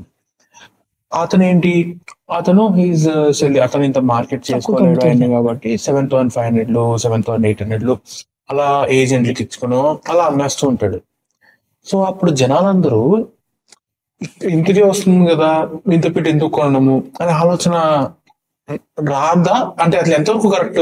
మనం నథింగ్ రాంగ్ కదా. ఇప్పుడు ల్యాండ్ ఓనర్ ఏమో ₹1 తక్కువ అమ్ముకొని క్యాష్ అవుట్ చేసుకోవాలంటే, కంపెనీని ఏమో ₹1 ప్రాఫిట్ చేయాలనుకుంటారు. వీళ్ళకేముంది, ల్యాండ్ మీద నాకు ఎంత వచ్చింది చూసుకుంటారు. వీళ్ళు ఇన్వెస్ట్మెంట్ 0, మార్కెటింగ్ సేల్స్ అంతా కూడా కంపెనీ చేస్తున్నది. ల్యాండ్ ఓనర్ ఆ ₹1000 తక్కువ అయినా వాడికి పోయేది ఏం లేదు, రైట్? ల్యాండ్ ఓనర్ అమ్మాలనుకుంటే ఆయనది కరెక్టే, డెవలపర్ ఎక్కువ అమ్మాలంటే అతను కరెక్టే. కస్టమర్ పరంగా నేను ల్యాండ్ ఓనర్ పోతే ₹1 తక్కువ వస్తుంది అనుకుంటూ customer the correct to balance out everything అనమాట. But I think now going forward నేనేమంటా అంటే ఈ ల్యాండ్ ఓనర్ ని ప్రొటెక్ట్ చేయాలి, మన కంపెనీ ప్రొటెక్ట్ చేయాలి కదా. I think very soon we should start doing the revenue share. ఈ ఏరియా షేరింగ్ కాకుండా రెవెన్యూ షేర్ చేసుకోవటము going forward that is better deals అనమాట. అంటే మనం ఒక 1 year పెట్టేసి లాక్ ఇన్ పెట్టేసి 1 year లో, ఎందుకంటే నీకు ప్రొడక్ట్ డెవలప్ కావాలి కదా ఫస్ట్, వచ్చిన డబ్బులు దాన్ని పెట్టేసుకుని ఒక ఈక్వేషన్ అనుకుని 1 year తర్వాత వచ్చిన దానిలో రెవెన్యూ షేర్ నువ్వు ఏదైతే ఒక రెవెన్యూ షేర్ అమ్ముకొని ఆ రెవెన్యూ షేర్ లాగా ఇద్దరు వచ్చిన రూపాయలు ల్యాండ్ ఓనర్ పోవాల్సిన రెవెన్యూ షేర్ అయిన పోతుంది. దానివల్ల ఏంటంటే మార్కెట్ స్టెబిలైజ్ అవుతుంది అనమాట. ప్రాఫిట్ షేర్ కాకుండా రెవెన్యూ షేర్. సో దానివల్ల బ్యాలెన్స్ అవుతుంది అనమాట మార్కెట్. ఈ రోజు ఏమవుతుందంటే ల్యాండ్ ఓనర్ దగ్గర కొనుక్కునేటప్పుడు కూడా ల్యాండ్ ఓనర్ చాలా వరకు జేడీ అగ్రిమెంట్ చదవరు అనమాట. కొనుక్కునే వాళ్ళు కూడా దాంట్లో ఎమ్యూనిటీస్ కవర్ అయినవా, మెయింటెనెన్స్ ఏంటి, కార్పస్ ఏంటి, ఈ ల్యాండ్ ఓనర్ కూడా ఎన్ఓస్ ఎప్పుడు వస్తుంది ల్యాండ్ ఓనర్ కి. So whether he might have signed some things like నేను నో కంపీటింగ్ క్లాజ్ అని ఉంటుంది అనమాట. సో ఇప్పుడు నేను అమ్ముతున్న ప్రైస్ కన్నా తక్కువ అమ్మటానికి లేదని ఉంటుంది అనమాట డెవలప్మెంట్ అగ్రిమెంట్ లో. ఆ అగ్రిమెంట్స్ అన్ని కవర్ అయినాయా, కవర్ కాలేదు అని చూసుకోవాలన్నమాట. జనరల్ గా ల్యాండ్ ఓనర్ ఏంటంటే అమ్మేది తను ఆల్మోస్ట్ ఇప్పుడు డెవలపర్ ది 10% ఇంకా ఇన్వెంటరీ ఉన్నది. ఆ రోజు ల్యాండ్ ఓనర్ అమ్మితే పెద్ద డెవలపర్ కూడా పెద్ద ఆబ్జెక్ట్ చేయడం అనమాట. అలాగని కొంతమంది ల్యాండ్ ఓనర్ ఏంటంటే బయట కూర్చొని డే 1 స్టార్ట్ చేస్తాడు. ఆ డే 1 స్టార్ట్ చేయడం వల్ల ఏమవుతుంది, నీది అమ్మకం నువ్వు ₹1000 పెట్టావు అనుకో, నువ్వు ఒక్కడికే అమ్మావు. ఆ ఒక్కడి వల్ల 10 సేల్స్ పోతాయి అనమాట డెవలపర్. నీకు డెవలపర్ 10 సేల్స్ పోయినంటే ప్రొడక్ట్ కట్టలేడు. కట్టలేకుండా ఎవరు రేపు నష్టపోయేది ఎవరు? కొన్న కస్టమర్ నష్టపోతాడు, మళ్ళీ ల్యాండ్ ఓనర్ నష్టపోతాడు. సో ల్యాండ్ ఓనర్ ఆల్సో ఏంటంటే డెవలపర్ సక్సెస్ అయ్యి మంచి ప్రొడక్ట్ చేస్తే ల్యాండ్ ఓనర్ కూడా ఎక్కువ ప్రాఫిట్ వస్తుంది. సో ఎప్పుడైనా ల్యాండ్ ఓనర్ కూడా డెవలపర్ సక్సెస్ కావాలని కోరుకోవాలన్నమాట. నా ప్రొడక్ట్ మంచిగా రావాలి, నా ల్యాండ్ ఓనర్ బాగా, నా డెవలపర్ బాగా కట్టాలి, మంచి ప్రైస్ కమ్మాలి, ఎక్కువ రేట్కి అమ్మాలి, ప్రైస్ ఎక్కువ పోవాలి అనుకుంటే ఇప్పుడు ల్యాండ్ ఓనర్ కూడా ఎక్కువ రూపాయలు వస్తుంది. అలా కాకుండా ఈ రోజు ఏదో షార్ట్ తీసుకొని చేసింది అనుకో, సో అట్లనే కొనుక్కునే ఇతను బయ్యర్ కూడా ఎన్ని క్లాస్ చూసుకోకుండా రేపు ఎక్కడైనా డెవలపర్ ఏదైనా అగ్రిమెంట్ ప్రకారం ఏదైనా క్లాస్ బయట తీసాడు అనుకో, రేపు అన్నెసరీ కొనుక్కున్న అతను కష్టపోతాడు, అతను నష్టపోతాడు కదా. ఏదో చిన్న క్లాస్ తీసినా కూడా రేపు తన అపార్ట్మెంట్ హ్యాండ్ ఓవర్ చేసుకోలేడు. నేను end of the day developer గా నేను హ్యాండ్ ఓవర్ చేయాలి కదా ల్యాండ్ ఓనర్ కి షేర్ కూడా నేను. సో అవన్నీ కొంచెం జాగ్రత్తగా చూసుకోవాలన్నమాట. ఆ రూపాయి తక్కువకి వస్తుందని చెప్పి ముందుకెళ్ళి కొనుక్కోవడం సజెస్ట్ చేయను నేను. ఆ ల్యాండ్ ఓనర్ కూడా ఆ డెవలపర్కి కంపీట్ అయ్యి ఒక 1000 రూపీస్కి తక్కువ అమ్మాడు అనుకో, మనకు తక్కువ అమ్మితే ఏమవుతుందంటే ప్రొడక్ట్ పాడైపోతుంది. ఓవరాల్గా ప్రొడక్ట్ ఇప్పుడు ల్యాండ్ ఓనర్ డెవలపర్ కూడా ఏంటంటే వాడు 10,000 అమ్ముదాం అనుకుంటాడు. 10,000 అమ్ముకున్నప్పుడు 4,000 రూపాయలు కన్స్ట్రక్షన్ కాస్ట్ పెడదాం అనుకుంటాడు. రేపు ల్యాండ్ ఓనర్ 7,000 అమ్ముతుంటే 10,000 అమ్మలేడు కదా, తగ్గిస్తాడు. రేపు అవుతుంది 4,000 వాళ్ళు 3,500 స్పెండ్ చేయాల్సి వస్తుంది. ఇండైరెక్ట్ గా ఏంటంటే నీకు తెలియకుండా ప్రొడక్ట్ ఇన్ఫీరియర్ అవుతుంటుంది, తెలియకుండా ప్రొడక్ట్ డిలే అవుతుంది. నువ్వు ల్యాండ్ ఓనర్ ఒకటే అమ్ముతాడు వాడు, కానీ నీకు అదే రోజు ఏమవుతుందంటే 10 సేల్స్ పోతాయి డెవలపర్ కి. నీకు 10 సేల్స్ పోయినా ఏమవుతుంది, 1 మంత్ డిలే అయినట్టే కదా ప్రొడక్ట్ తెలియకుండా. అంటే కొనుక్కున్న కస్టమర్ కి 1 మంత్ డిలే అయినట్టే, వాడికి కాస్ట్ ఆఫ్ ద క్యాపిటల్ ఉంది. రేపు ల్యాండ్ ఓనర్ మొత్తం అమ్ముకొని పోవట్లే కదా, ఇంకా వాడి ఉంటున్నాయి కదా, సో అది డిలే అవుతున్నది. సో ఇవన్నీ కాంప్లెక్స్ ప్రాబ్లం అనమాట. సో అందుకని నేను ఇచ్చే సజెషన్ ఏంటంటే ఈ కొత్తగా JDA డీల్స్ అని కూడా రెవెన్యూ షేర్ చేసుకుంటే ఇటు ల్యాండ్ ఓనర్ పరంగా కానీ డెవలపర్ పరంగా కానీ రేపు కొడుకున్న కస్టమర్ కూడా ఏంటంటే ఒకటే నీ కస్టమర్ సర్వీస్ ఇంపార్టెంట్ రేపు. సో దట్ రెవెన్యూ షేరింగ్ లో ఏంటంటే at the same time land owner కి ఇప్పుడు ఫర్ ఎగ్జాంపుల్ ఈడు ఆడు ఫ్లాట్ అన్ని అమ్మేసుకుని ల్యాండ్ ఓనర్ ఫ్లాట్ అలా మిగిల్చుకోలేడు. At the same time land owner కూడా ఏమైనా తక్కువ కమ్ముకోవడం వల్ల వీడికి డిసడ్వాంటేజ్. అలా కాకుండా కస్టమర్ కి డిసడ్వాంటేజ్ ఉంటుందా? ఉంటాయి కదా జనరల్ గా ఏంటంటే డెవలపర్ దగ్గరికి వచ్చేసరికి వీడు తక్కువ కొనుక్కున్నాడు, రేపు నీకు కస్టమర్ సర్వీస్ ఎవరు ఇవ్వాలి? నీకు ల్యాండ్ ఓనర్ డబ్బులు తీసుకుంటే రిజిస్టర్ చేస్తారు, పోతాడు, రేపు నుంచి ఫోన్ ఎత్తాడు. రేపు ఏదన్నా చిన్నది ఏదైనా ఇష్యూ వస్తుంది, వచ్చినప్పుడు నీ కంపెనీ అనుకో నీకు CRM టీం ఉంటుంది, పోస్ట్ సేల్స్ టీం ఉంటుంది. రేపు మొత్తం వాడికి ఏదో ఒక డాక్యుమెంట్ లేదని చిన్న తేడా వచ్చినా ఇంకోటి వచ్చినా కూడా ఒక కంపెనీ ఉంటుంది నీకు. రేపు వెళ్ళి ఒక కంపెనీకి వెళ్ళి మాట్లాడటానికి ఇక్కడ ఎవరితో మాట్లాడతాడు? రేపు అపార్ట్మెంట్ వచ్చేసరికి కూడా హ్యాండ్ ఓవర్ చేసిన చిన్న ఉన్నప్పుడు కూడా డెవలపర్ ఏంటంటే నీకు దగ్గర జనరల్ ఫస్ట్ నుంచి ఒక రిలేషన్ ఏర్పడుతుంది. నీకు పోస్ట్ సేల్స్ తోటి ఒక కస్టమర్ లైజనింగ్ టీమ్స్ ఒక రిలేషన్ ఏర్పడుతుంది. వాడు రేపు వచ్చేసి ఈ ట్యాబ్ కాదు ఇంకోటి, ఈ టైల్ కాదు ఇంకో టైల్ అన్నా కూడా సపోర్ట్ ఉంటుంది అనమాట. ఇక్కడికి వచ్చేసరికి ఏమవుతుందంటే నీకు డెవలపర్ కూడా జనరల్ ఇచ్చి కదా, ఇట్స్ ఆల్ బిజినెస్ కదా. వీడు నేను 8,000 అమ్ముతుంటే 7,000 అమ్మాడు అన్నది ఒకటి ఉంటుంది డెవలపర్ కి. ఉన్నప్పుడు దాన్ని ఏం చేస్తాడు, ఈ కస్టమర్ కి సపోర్ట్ ఇవ్వడు అనమాట. ఆ కస్టమర్ సర్వీస్ రాదు కదా, రానప్పుడు కస్టమర్ ఏం చేస్తే ఎక్కడ పోతాడు? నీ అపార్ట్మెంట్ లో చిన్నది ఏదో ఫిక్స్ చేయాలి, ఎవరి దగ్గర పోతాడు? ల్యాండ్ ఓనర్ చేస్తాడా? చేయడు కదా. అర్థమైంది. సో అలా ఊరికే షార్ట్ సర్క్యూట్ లాగా షార్ట్ పాత్ తీసుకొని కూడా ఇబ్బంది పడొద్దు అని చెప్తాను నేను. జనరల్గా ల్యాండ్ ఓనర్ కూడా తను కూడా డెవలపర్ తోటి అమ్మించుకున్నప్పుడు ఈజీ అవుతుంది అనమాట వాళ్ళకు కూడా. అర్థమైంది. ఇప్పుడు మామూలుగా మిమ్మల్ని అడిగితే మీరు కొల్లూరు, శంషాబాద్, కోకాపేట ఇట్లా చేశారు కదా, ఆదిపట్లలో కూడా మీరు ఈ రోజు డబ్బులు పెట్టాలి అనుకుంటే ఎక్కడ పెడతారు? నేనేమంటా అంటే ఈరోజు మనం ఏ ప్రొడక్ట్ ఏం కావాలి నీకు ఎలా చెప్పానంటే నేను నీకు అప్రిసియేషన్ ప్రోడక్ట్ కావాలా, ఈల్డ్ ప్రోడక్ట్ కావాలా? ఈల్డ్ అంటే నాకు మంత్లీ రెంటల్ రావాలా? మంత్లీ రెంటల్ రావాలంటే కంపల్సరీ నువ్వు కోకాపేటలో పెట్టాలి నువ్వు, రైట్? లేదా నీకు అప్రిసియేషన్ కావాలి, ఇక్కడ పెట్టావు, ఎలాంటి ప్రోడక్ట్లు పెడుతున్నావు? ఇప్పుడు మాకు ట్రంప్ లాంటిది అనుకో, జనరల్ గా నీకు ఏంటంటే అయిపోయేసరికి ఒక 40-50% అప్రిసియేషన్ వస్తుంది ప్రోడక్ట్. సో పెట్టొచ్చు. Normal apartments next 3 years markets లో ఉంటది. ఈ రోజు నువ్వు 9,000 కొనుక్కున్నా, మళ్ళీ నువ్వు వెళ్ళి 3 సంవత్సరాలు కొనుక్కున్నా కూడా 10,000 ఉండొచ్చు. So it may not be that relevant. లేదా నువ్వు ఉంటానికంటే నేను అపార్ట్మెంట్ కావాలి, నీకు ఉండటానికి కావాలి, నీకు 1-2 years లో నీకు ఉండటానికి కావాలి, లేదా రేపు నీకు నెక్స్ట్ ఇయర్ నీకు పిల్లలు స్కూల్కి పోవాలి, స్కూలింగ్ అన్నీ ఉండాలి. కోకాపేట కన్నా కొల్లూరు బెస్ట్ అని చెప్తాను నీకు. ఎందుకంటే నీకు 6,000 రూపాయల ప్రోడక్ట్ వస్తుంది, నీకు ఒక 4-5 కిలోమీటర్లలో విసినిటీలో స్కూల్ ఉంటుంది. ఇక్కడ 5 లక్షలు ఉంటే ఆడ 3 లక్షలు 2 లక్షలకి స్కూల్ సీట్ వస్తుంది నీకు. మళ్ళీ నీకు కొల్లూరు నుంచి ఎక్స్ప్రెస్ వే నీకు ఎక్కేస్తే నీకు హైటెక్ సిటీలు దిగాలంటే 15-20 నిమిషాలు దిగేస్తాను నువ్వు. సో ఉండటానికైతే నేను కోకాపేట అంటాను, కొల్లూరు అంటాను. అట్లా కాకుండా నీకు కొంతమంది ఉంటుంది డ్రీమ్ ఏముంటుంది, నేను ఏది ఉన్నా కూడా నాకు ఇండిపెండెంట్ హౌసే, నేను అసలు అపార్ట్మెంట్ నాకు నచ్చదు అంటాడు. అవును అనుకున్నప్పుడు వాడికి శంషాబాద్ కానీ ఆదిబట్ల రైట్ అంట. ఎందుకంటే నీకు ఆదిబట్ల నుంచి నీకు ఈరోజు ఫైనాన్షియల్ లిస్ట్ రావాలంటే 25 నిమిషాలు పడుతుంది. అవును అవును నాకు ఇండిపెండెంట్ కావాలంటుంది. ఒక్కొక్క లైఫ్ స్టైల్ అనమాట. అవును ఇప్పుడు నాకున్నది అనుకో, నాకైతే నేను విల్లానే ఉండాలనుకుంటా, అపార్ట్మెంట్ ఉండలేను అంటాను. కొంతమందికి అపార్ట్మెంట్ ఇస్ మచ్ బెటర్ అంటాడు. నేను విల్లాలో ఉండలేను, నేను నాకు నిద్ర పట్టదు అంటాడు. అవును సో వాడి జాబ్ ఏంటి, వాడి ఏజ్ ఎంత, నువ్వు ఏ పొజిషన్లో ఉన్నావు, నీ ఆస్పిరేషన్స్ ఏంటి ఫ్యూచర్లో, దీన్ని బట్టి డిసైడ్ చేయాలంట. నేను అర్థమైంది. ఆల్రెడీ డన్, నాకు బిజినెస్ ఉంది, ఇంతకుముందు నేను బంజారాస్లో ఉంటాను, నాకు కొంచెం లగ్జరీ అపార్ట్మెంట్ కావాలి, ఈరోజు సింపుల్ 3 BHK కావాలి, కిడ్స్ అందరూ అమెరికాలో చదువుకుంటారు, వస్తారు రాలేదు, కుక్కపేటలో హ్యాపీగా మంచి లగ్జరీ ప్రాజెక్టులు తీసుకో, 3 bedroom 4 bedroom అయిపోయిందని చెప్తాం అనమాట. అవును అవును so it's person to person dependency. Requirements బట్టి నీకు అప్రిసియేషన్ కావాలంటే మేబీ శంషాబాద్ బెటర్ ఏమో. అట్లా నేను బై అండ్ సెల్ చేద్దాం అనుకుంటా 2-3 years ఉంచుకొని, సో ఎక్కడ పెట్టొచ్చు అట్లా. అంతే. సో ఇప్పుడు మామూలుగా ఐరా విషయానికి వస్తే, మీరు ఐరా కన్నా రాకముందు 2 టెక్ స్టార్టప్లు చేసి ఎగ్జిట్ అయ్యి వచ్చారు కదా. అసలు ఆ టెక్ స్టార్టప్స్ లోంచి ఎగ్జిట్ అయిన అమౌంట్ ఇక్కడ రియల్ ఎస్టేట్ లో డంప్ చేశారా, లేకపోతే అసలు ఆ టెక్ స్టార్టప్ జర్నీ ఏంటి? ఒక టెక్ స్టార్టప్ లో వచ్చిన డబ్బులు ఇంకో టెక్ స్టార్టప్ లో పెట్టాము. ఫస్ట్ టెక్ స్టార్టప్ ఏంటిది, దేనికి? ఫస్ట్ నేను US లో పోవటమే, నేను స్టార్టప్ లోకి వెళ్ళాను. ఫస్ట్ నుంచి కూడా I been with startups. So అది మొత్తం కూడా నేను చిప్ డిజైన్ లో ఉన్నాను అనమాట.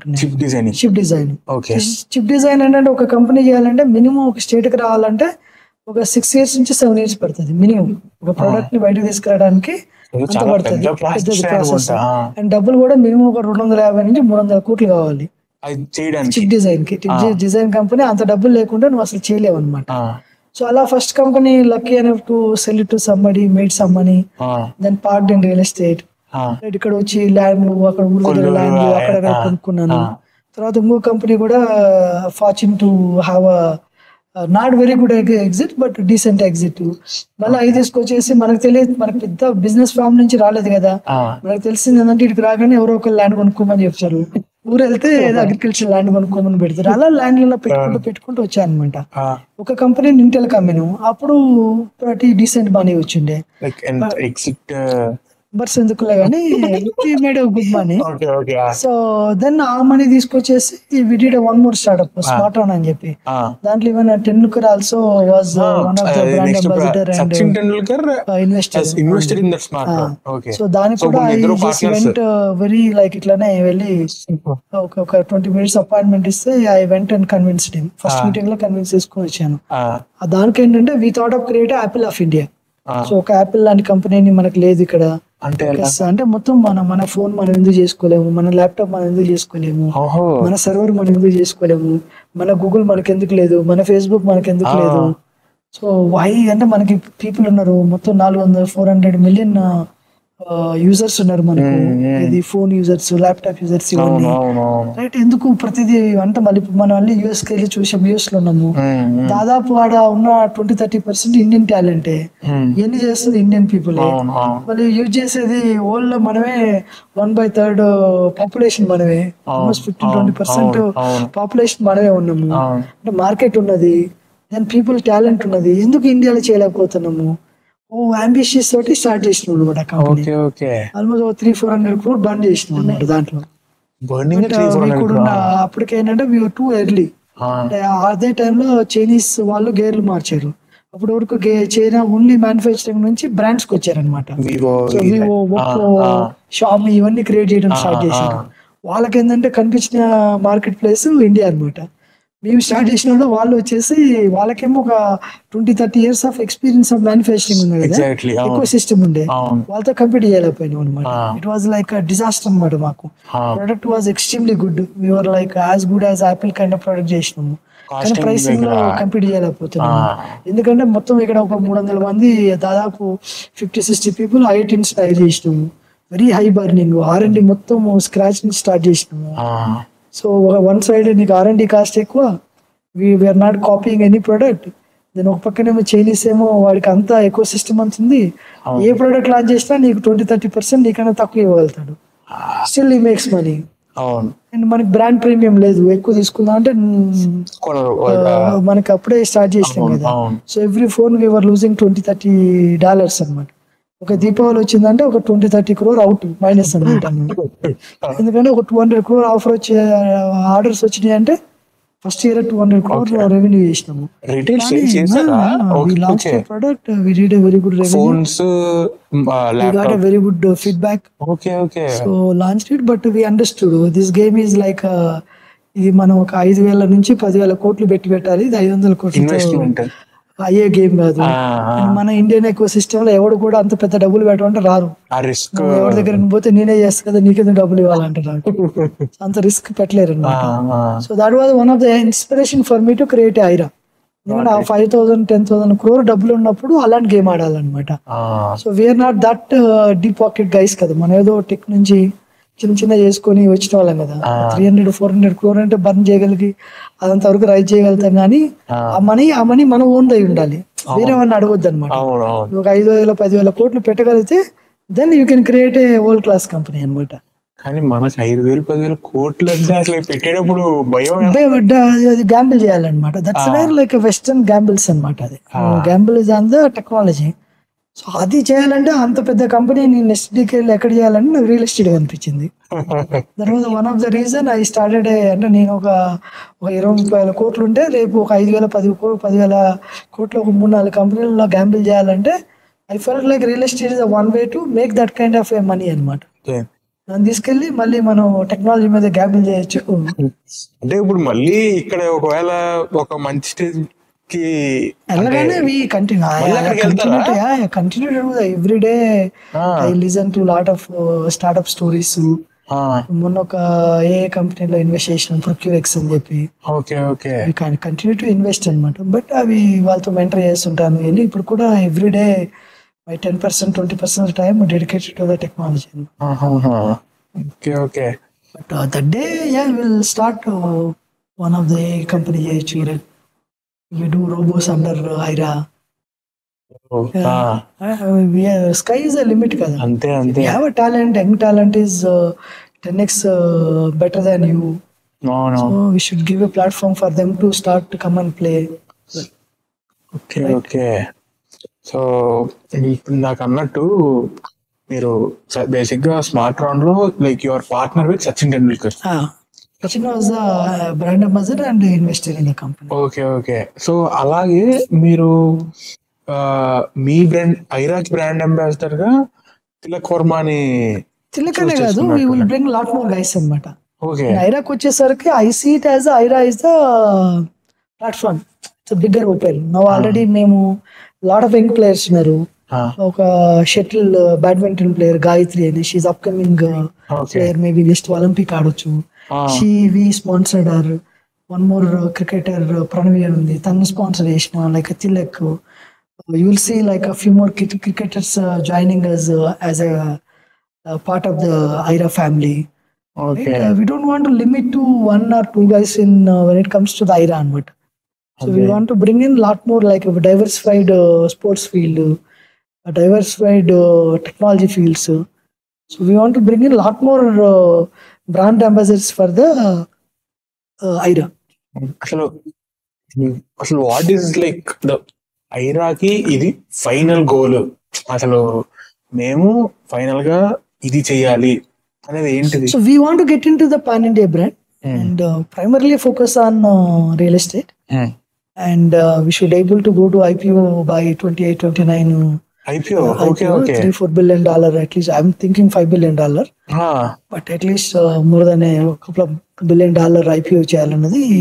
బేసిక్ గా హైదరాబాద్ రియల్ ఎస్టేట్ మార్కెట్ లో అయితే ఏది construction clear vision is to go to IPO with $4-5 billion opening market. Okay. Then we want to create a $1 billion fund.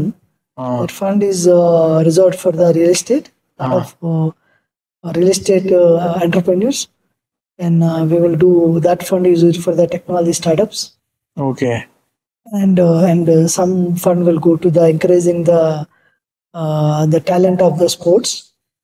So we want to get into the lot more things. We don't want to say IRA is the only realty company, real estate company like that. అర్థమైందా? So we want to build it as a conglomerate brand. And under that, there's many players can, so many people can evolve, many leaders can born under IRA. IPO అంటే like నాకు గుర్తుకొచ్చింది basic గా నేను ఎవరో customer ని మీరు ఐరాలో కొన్నాను కనుక్కుంటే you give some share of Aira అని అన్నాను. So IRA, see, many times I say I am a founder and I'm a employee of IRA అని చెప్తాను అనమాట నేను. నేను కంపెనీ బిలాంగ్స్ టు ఎవ్రీబడి అని చెప్తాను నేను. So by the time we go to IPO I want to make sure our customers owns the company 10% of the company, 10 to 15% the company owns by the customers, and at least 10% owned by the team. Over the team who has built the IRA, right? It's not only నేనేదో 24 గంటలు పనిచేస్తే company కాదు కదా. Along with it, a lot of employees also works towards it, right? And there are the partners, and there are the investors. So all these guys should like have a 50-60% of company belong to them. As a promoters, what I don't like the word of promoters, but as a founders, we should actually restrict to less than 30-40% of the company. అన్నమాట. అసలు ఇది ఎక్కడ కూడా ఒక real estate proper traditional company కింద చెప్పట్లేదు మీరు. అసలు ఏంటంటే ఒక టెక్ స్టార్ట్అప్స్ లో ఫండ్ రైజ్ చేయడము కస్టమర్స్ కి ఎంప్లాయీస్ కి. We want to create a revolution. That's why our logo is motive is like a join the revolution, right? Okay. Everybody we see it as you are part of Ironman. You are not competitor. Be with us. Let's go together. Create a wealth together. Share the wealth together. అంతే. ఐరా అంటే it's actually goddess Saraswati. So Saraswati, అందరం సరస్వతి పుత్రులం కదా. So I was looking for a synonym, like kind of relevance between the Lakshmi and goddess Earth అన్నమాట. మనకి real estate అంటే భూమి చేయలేము. And end of the day by like end of the derivative is like derivative of derivative the Lakshmi కావాలి. So between what is the connection అని చూస్తుండే నేను.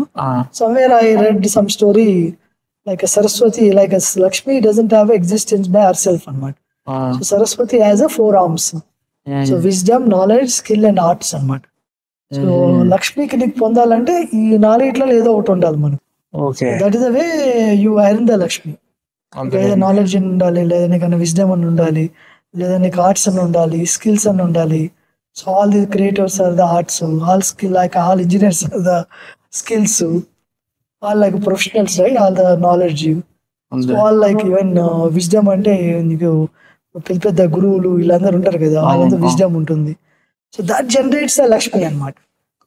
So and goddess Saraswati is like one form is she was a daughter of goddess Earth anamata, like she borns out of the earth actually. So that's where I felt like and we are all right today what we are here today because of the goddess Saraswati. Chadu annadi last especially in India lo last 3 decades from 95 to now.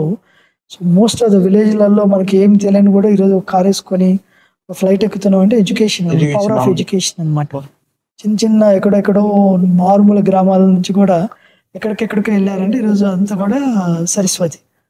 So that's why I love that name Iravati. అంటే investor after thought was the investor reality army. I want to create an army of investors for the reality sector. So that's where the concept of share for the it's all after thought actually. The initial thought was goddess Saraswati.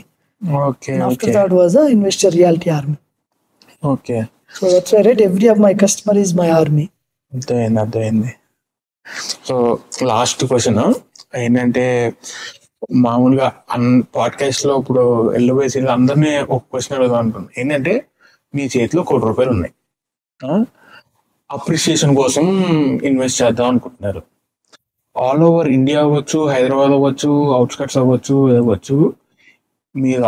మిమ్మల్ని ఇంకా perfect గా అడిగారు, ఎందుకంటే మీరు కొల్లూరు, శంషాబాద్ అన్ని correct టైంలో పట్టినారు. ఈ రోజు ఎక్కడ ఇన్వెస్ట్ చేస్తే బెటర్? అసలు ఇన్వెస్ట్ చేయకుండా ఉండమైనా చెప్పొచ్చు మీరు. ఇన్వెస్ట్ చేయకుండా ఉండడం అనేది ఇట్స్ వెరీ ఫులిష్ థాట్ అన్నమాట. ఇన్వెస్ట్ చేయకుండా నువ్వు డబ్బులు పెట్టుకుంటే అది ఇట్స్ డిప్రిషియేటింగ్ అన్నమాట.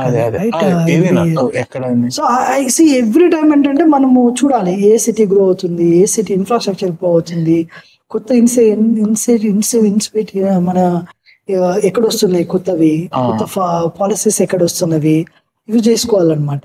ఇప్పుడు ఆల్రెడీ కొన్ని సిటీలు గ్రో అయిన ఉంటవి, సడన్ గా గ్రోత్ వేరే దగ్గరికి షిఫ్ట్ అవుతుంటది అనమాట. If look at Bengaluru, now north Bengaluru started growing. If look at Mumbai, Navi Mumbai 3.0 grow అవుతుంది అనమాట. If look at NCR, Gurgaon Noida create అయింది. అండ్ నీకు ఎన్సీఆర్ రీజియన్ అంతా కూడా మొత్తం ఒక సెంట్రలైజ్డ్ ఢిల్లీ దగ్గర కాన్సెంట్రేట్ అవుతుంది. నా సడన్ గా నోయిడా అవతల ఏషియాలో బిగ్గెస్ట్ ఎయిర్పోర్ట్ వస్తుంది. సో న్యూ ఇన్ఫ్రాస్ట్రక్చర్ డెవలప్ అవుతుంది అక్కడ. అట్లే నవీ ముంబైలో కొత్త ఎయిర్పోర్ట్ వస్తుంది, కొత్త ఇన్ఫ్రాస్ట్రక్చర్ డెవలప్ అవుతుంది. సేమ్ ఇప్పుడు హైదరాబాద్ ఉంది. లాస్ట్ మన 9 years బుల్ రన్ లో west of Hyderabad became like super hit అనమాట. ఇక్కడ నుంచి మొత్తం west south became super hit అయింది. సో అవి గ్రో వచ్చింది కాబట్టి నీకు స్లోనెస్ ఉంటుంది, మళ్ళీ అప్ వస్తుంది.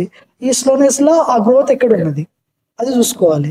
న్యాచురల్ గా ఈ రోజు ఏంటంటే ఇప్పుడు నా దగ్గర డబ్బులు ఉన్నాయి అనుకో, I started putting every penny into the Mumbai market, outskirts of the Mumbai అనమాట.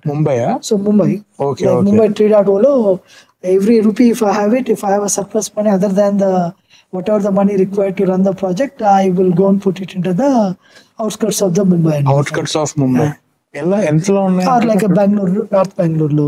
మామూలుగా అప్పుడు ఒక ఆప్షన్ సెలెక్ట్ చేసుకుంటే ఎక్కడ? ముంబై అంటారు నేను. ముంబై ఎంతలో ఉన్నాయి అంటారు అక్కడ? ఇప్పటికి నీకు నవీ ముంబై ఎయిర్పోర్ట్ నుంచి ఒక 25 minutes డ్రైవ్ చేసిన అనుకో, you get land for around 2 crore 3 crore వస్తుంది పర్ ఎకర్. లేదు మనకి ఎక్కడ రాదు, ఎక్కడ జైరాబాద్ పోయినా రాదన్నమాట. సో అక్కడ ఏంటంటే ఇంకో కొన్ని సిటీస్ ఏంటంటే నీకు ల్యాండ్ వర్సెస్ ప్రొడక్ట్ వచ్చేసరికి హ్యూజ్ మార్జిన్ ఉంటుంది. నీకు అక్కడే గోద్రేజ్ లేఅవుట్ చేస్తుంది, 5,000 rupees అమ్ముతుంటాడు స్క్వేర్ ఫీట్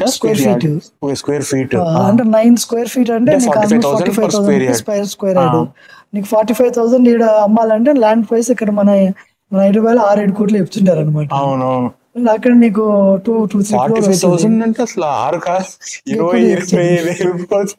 చెప్తుంటారు. అదే నీకు ముంబై, బెంగళూరు, కొన్ని నోయిడా లాంటి దగ్గర నీకు 2-3 కోట్లకి ఎకరం వస్తుంది అనమాట.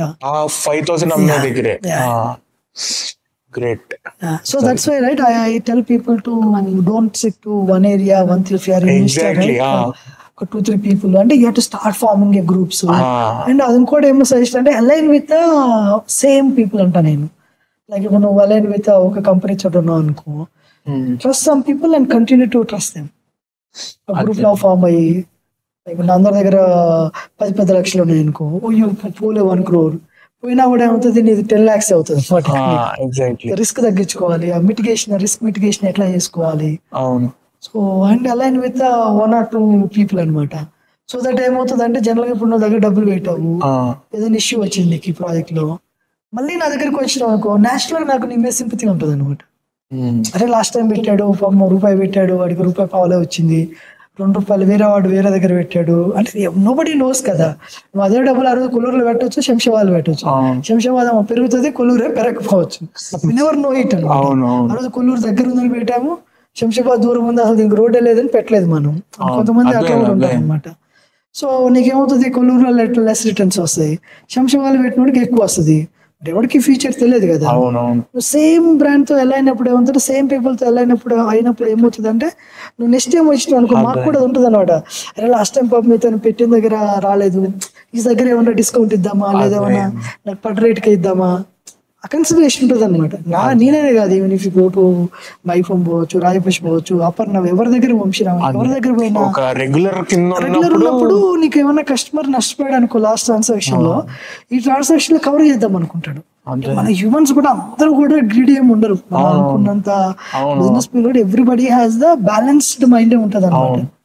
సో వాడు లాస్ట్ టైం వాడు పెట్టిండు రాలే కదా, ఈ టైంలో ఏదో 5% 10% డిస్కౌంట్ ఇద్దాంలే వాడికి, ఆ మెంటాలిటీ ఉంటది.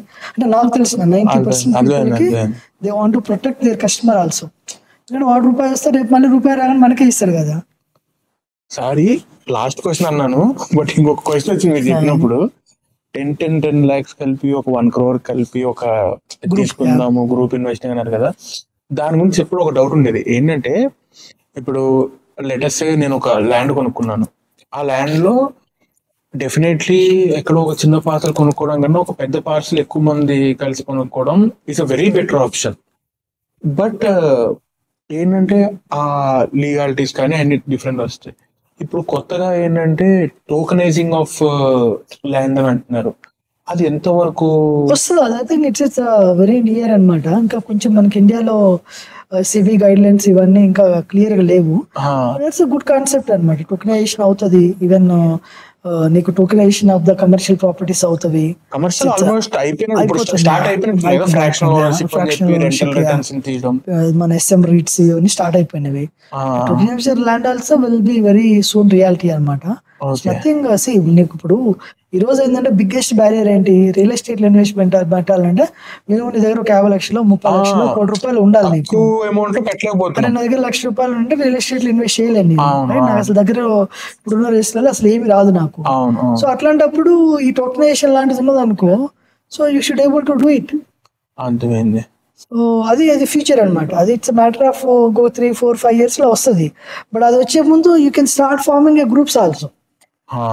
లైక్ మైండెడ్ ఉండి వాళ్ళు నీట్ గా ఒక ఎంఓయూ రాసుకుని, నీట్ గా ఎగ్జిట్ క్లాజెస్ ఏంటో రాసుకుని, ఈ రోజు మనం రేపు ఎగ్జిట్ కావాలంటే ఎట్లా ఎగ్జిట్ కావాలి ఏంటి ప్రాపర్ రాసుకొని, అంటే ఒకటి రియల్ ఎస్టేట్ లో పేషెన్స్ ఉండాలి. అంటే థింగ్స్ మనం అనుకున్న అన్ని టైంలో పోయినప్పుడు నువ్వు ఎవరి దగ్గర ఇన్వెస్ట్ చేసినప్పుడు వాళ్ళతో ఎలా అలైన్ కావాలి, ఇట్లా అంటే మనం పోయేసి అంటే నువ్వు అనుకున్నది పేపర్లో రాసుకున్నా కూడా అన్ని జరగవు అనమాట. జరిగినప్పుడు ఎలా అలైన్ కావాలి డెవలపర్ తోటి, ఎందుకంటే నీకు అర్థం కావాల్సిందంటే it's a win win. There is no today the world ఏంటంటే నేను విన్ అయ్యి నువ్వు లూజ్ అయ్యేది లేదు, నువ్వు లూజ్ అయ్యి నేను విన్ అయ్యేది వెరీ రేర్ సిచ్యువేషన్స్ అనమాట. Situations are all win win ఆ ఫార్ములాకి ఫిట్ కావాలి నువ్వు. నాకు డెవలపర్ విన్ అయితే నేను విన్ అయినట్టే, నేను విన్ అయితే డెవలపర్ విన్ అయినట్టే అనమాట. సో ఆ మైండ్ సెట్ ఉన్నప్పుడు నువ్వు, అందుకనే నేనేమంటే ఐరాలో మాదొక ఫిలాసఫీ ట్రాన్స్పరెంట్ అంట. నేను I try to be as transparent as possible. If something goes wrong I tell this went wrong అని చెప్పేసి అనమాట.